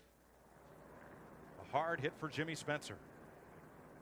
There's that tire shredded as it grinds itself away along the outside wall. And you're wondering why he isn't slowing down. The brakes have been long gone. Dale Jarrett is a 3-time winner of the Daytona 500. In this 42nd annual running, he joined 7-time winner Richard Petty, Cale Yarborough, and Bobby Allison as the only drivers in the history of this race to win it 3 or more times. That's good company to be in. And money, what you talking about? $2 million, over $2 million he's made in a week and a half. Well, he'd already won about, I think, over 200,000 winning the Bud Shootout last week and winning the pole. And big payday. That's going to be a heavy plane going back to North Carolina, Ned. A couple of suitcases full. Well, I think what will happen, see, he won't get to go back to North Carolina tonight because that car will be put in the Daytona USA here tomorrow morning, and he'll stay over for that. That's the sad part of this. They get $100 grand for leaving the car on display, but they lose the use of it at Talladega and back here at Daytona in July. Dick Bergman? Well, Jeff Burton, after failing to finish the last 2 Daytona 500s in a row, he comes up with his best Daytona 500 finish ever at 2nd spot. Tell us about those last few laps. How wild was it out there? Well, the last few laps weren't too wild. The run before that was really wild. A bunch of guys took on 2, and we took on 4, like most of the guys did that ended up in the front. And I made it 3 wide a couple times to get myself in position. That's a good day for the X-Side Ford. That's the best chance we've ever had to win a restrictor plate race. My hat's off to everybody at the fab shop and the engine shop because that's truly what we legitimately had a shot. We never let a lap all day, but I got us messed up in the pits, and we were like 14 seconds behind, and we ran them down all by ourselves. So this is the fastest car we've ever had. Did you have friends out there today? For a few laps you have a friend, then the next few laps you hate him. You know, that's just restrictor plate racing. You know, I had to pull out on my teammate late in the race, and stuff like that just agonizes you because you work so hard to get yourself in a position to be able to run with your teammate, and then you have to survive for yourself. You've got to turn left and go around him, and that stuff just agonizes you. Congratulations to Ken Squire in Victory Lane. What a story. The 3rd 500 for the Jarrett family. Dale, that move in turn 2. Oh, man. Robert Yates horsepower and Doug Yates. What can I say? Man, these guys did such an incredible job on this race car. From where we were yesterday afternoon, about 4 o'clock, to get here, just unbelievable. They worked their tails off. Who knew if we were going to get it back right? But the car was just great all day long. Things went great. You know, Jeff Bodine, we're looking forward to having you back, buddy. It's just great pit crew. They got me in and out, did a good job. Johnny Benson, man, what a call. They did a great job there. You know, the one thing I hate about the whole day is I told Mark Martin I'd work with him if we tried to go high. He went high. I started with him, and I saw the 99 die below me, and I had to protect my position, and I left Mark out there, and I regret that. I don't tell somebody I'm going to do something and then turn around and do something different, and it was just a matter of trying to protect my position. So, Mark, I hate it. No, that doesn't do any good, but I thank Ford Quality Care, Ford Credit, Coca-Cola, Fleetwood, Motorcraft, Planters Peanuts, everybody that helps do this Power Bar. Thanks to everybody. We appreciate it. Hope it was as fun to watch as it was to be out there. Let's get the 42nd champion of the Daytona 500 out of the Robert Yates, number 88, here in Victory Lane for the third time in his career. Dale Jarrett rules at Daytona.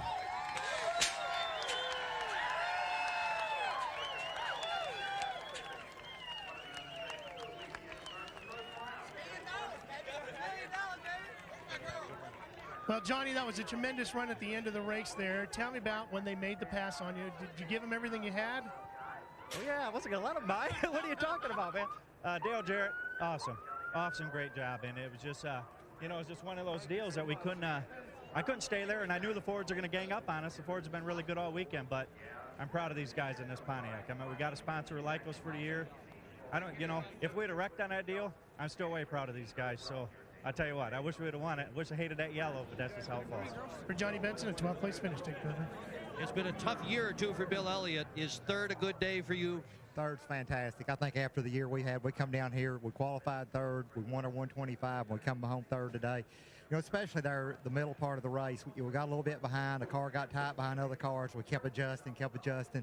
You know, kept working on the car here and there, and finally got it really good at the end. But still, you know, depending on who helped you, depending on if anybody was going to make a move on DJ or Dot. You know, I knew when we hung the 10 car out there, he was done, and, you know, they hung me out there, and I was able to get back in line just a little bit ahead of Rusty there without losing too many spots. And, you know, I finally got my car where I could run the corner wide open because it looked like a lot of the guys got really tight and had to run up a racetrack, and that's what happened to me there middle part of the race. Good run. To Mike Joy. Jarrett and Elliott are the only two former winners to finish in the top 10, which included one rookie driver. We'll be back with the results and the presentation of the Harley Earl Trophy when we return to Daytona. And welcome back to Daytona, where we're ready for the presentation of the Harley Earl Award, emblematic of victory in the Daytona 500, and the president of the Daytona International Speedway, John Graham, to make this award. Dale, total domination early, great driving late. We're going to take your number 88 car, put it in Daytona, USA for fans to see throughout the next year. But to you, sir, a U.S. Motorsports record $2,200,000 payday. Your name inscribed for the third time on the permanent Harley J. Earl Trophy, also in Daytona, USA, symbolic of the champion of the Daytona 500 and this replica of the Harley J. Earl Trophy. Well, there it is. That's what it's all about. Dale, 1 day ago, a broken nose, busted body panels, broken rear bumper. Who would have expected that less than 24 hours later, this great crew would have put it back together for you? Just incredible. The people that we have working this organization, that's why we were able to win a championship last year and come out here this morning. They had limited time, limited resources to get everything done that they needed to do.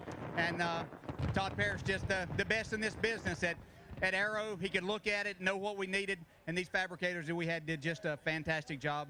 Pit crew did a great job in there all day long. But, man, what an engine. I mean, that's what did it for me on that restart. Just wound that baby up, and Johnny Benson did a great job. But thanks to Jeff Burton for a little push there. Got us out in front, and this is just an incredible feeling to have my family here and everybody involved. This is just great. Would have never dreamed coming into this sport that could win 3 of these Daytona 500s, but when you have good race cars and good people, those kind of things happen. You neglected to mention the driver of number 88. Most of us think he did a pretty good job as well. Congratulations. Thank you, and just want to thank the Lord for a safe race. Looked like everybody got through okay, and again, our prayers are with Jeffrey Bodine to get well soon and get back here with us. That's the story in Victory Lane of the Harley Earl Award, and we'll be back with more from Daytona in a moment. CBS Sports presentation of the Daytona 500 is sponsored by Brewery Fresh Budweiser, official beer of NASCAR. Hey, race fans, this Bud's for you. www.wrenchhead.com. Parts online all the time. And by Ford F-Series. The best-selling trucks are built Ford tough. Welcome back to Daytona International Speedway, as fans in the stands still kind of shaking their head over what a great battle we saw. 5 Fords in the front 5, but Fords have only won 3 of the last 13 500s, and they were all Robert Yates Fords, Davey Allison and twice Dale Jarrett. Well, that's interesting. I think that's a testimony to the engines that Robert Yates builds. Buddy Baker, your speed record stayed intact, but it was in jeopardy for a while. I'm telling you, they had it beat, and then they had some cautions, unfortunately. I would have rather lost my record than have wrecks on the racetrack, but everybody walked away, and that's the important part. One rookie in the top 10. There he is, Matt Kenseth. What a comer. Yesterday's winner in the 300. He finished 10th today. Outside pole sitter Rudd back in 15th. Rookie Scott Pruitt, Robbie Gordon there. Dale Earnhardt back at 21st, but on the lead lap. As we look down through the unofficial results of this 42nd 500. Well, Jeff Gordon's had problems early, but came back out and managed a finish, at least. Bobby Hamilton, the last driver. Wow. Let's have a look at the Winston Cup points, because this is just the start of the season. They head next week for Rockingham, North Carolina, and Dale Jarrett gets 175 points plus 5 for leading a lap. He led the most laps. He gets another 5, so he'll have a 15-point margin over Jeff Burton and Bill Elliott as we go to the North Carolina Motor Speedway 1 week from today. It has been so great to see this speed week and just see the anticipation and the tension unfold. Could the Chevys run with the Fords? Could the Pontiacs run with the Fords? Could anybody run with DJ? What I'm thinking about, last year, DJ turned over in turn 3 there. Had a miserable finish. Came back and won the championship.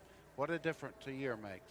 Well, the Fords were strong, no doubt about it. I think they had a little bit of an advantage, especially those that had Robert Yates engines in them. Although Ricky Rudd didn't perform as well as we thought he was, as we thought he would. I don't think his car handled the way that he needed for it to.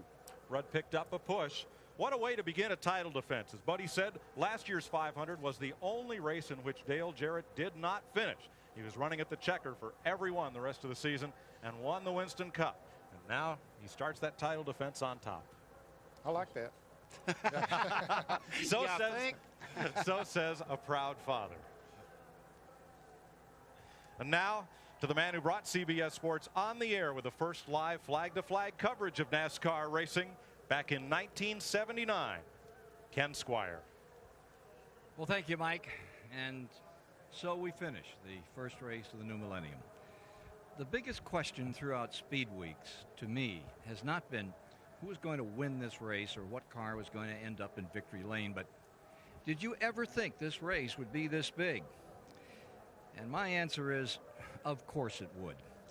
In 1965, when this snowbird first flew south to Daytona, Bill France Sr., organizer of NASCAR and the builder of this beautiful racing facility, told me, come the year 2000, this sport will be major league, right up there with baseball and football.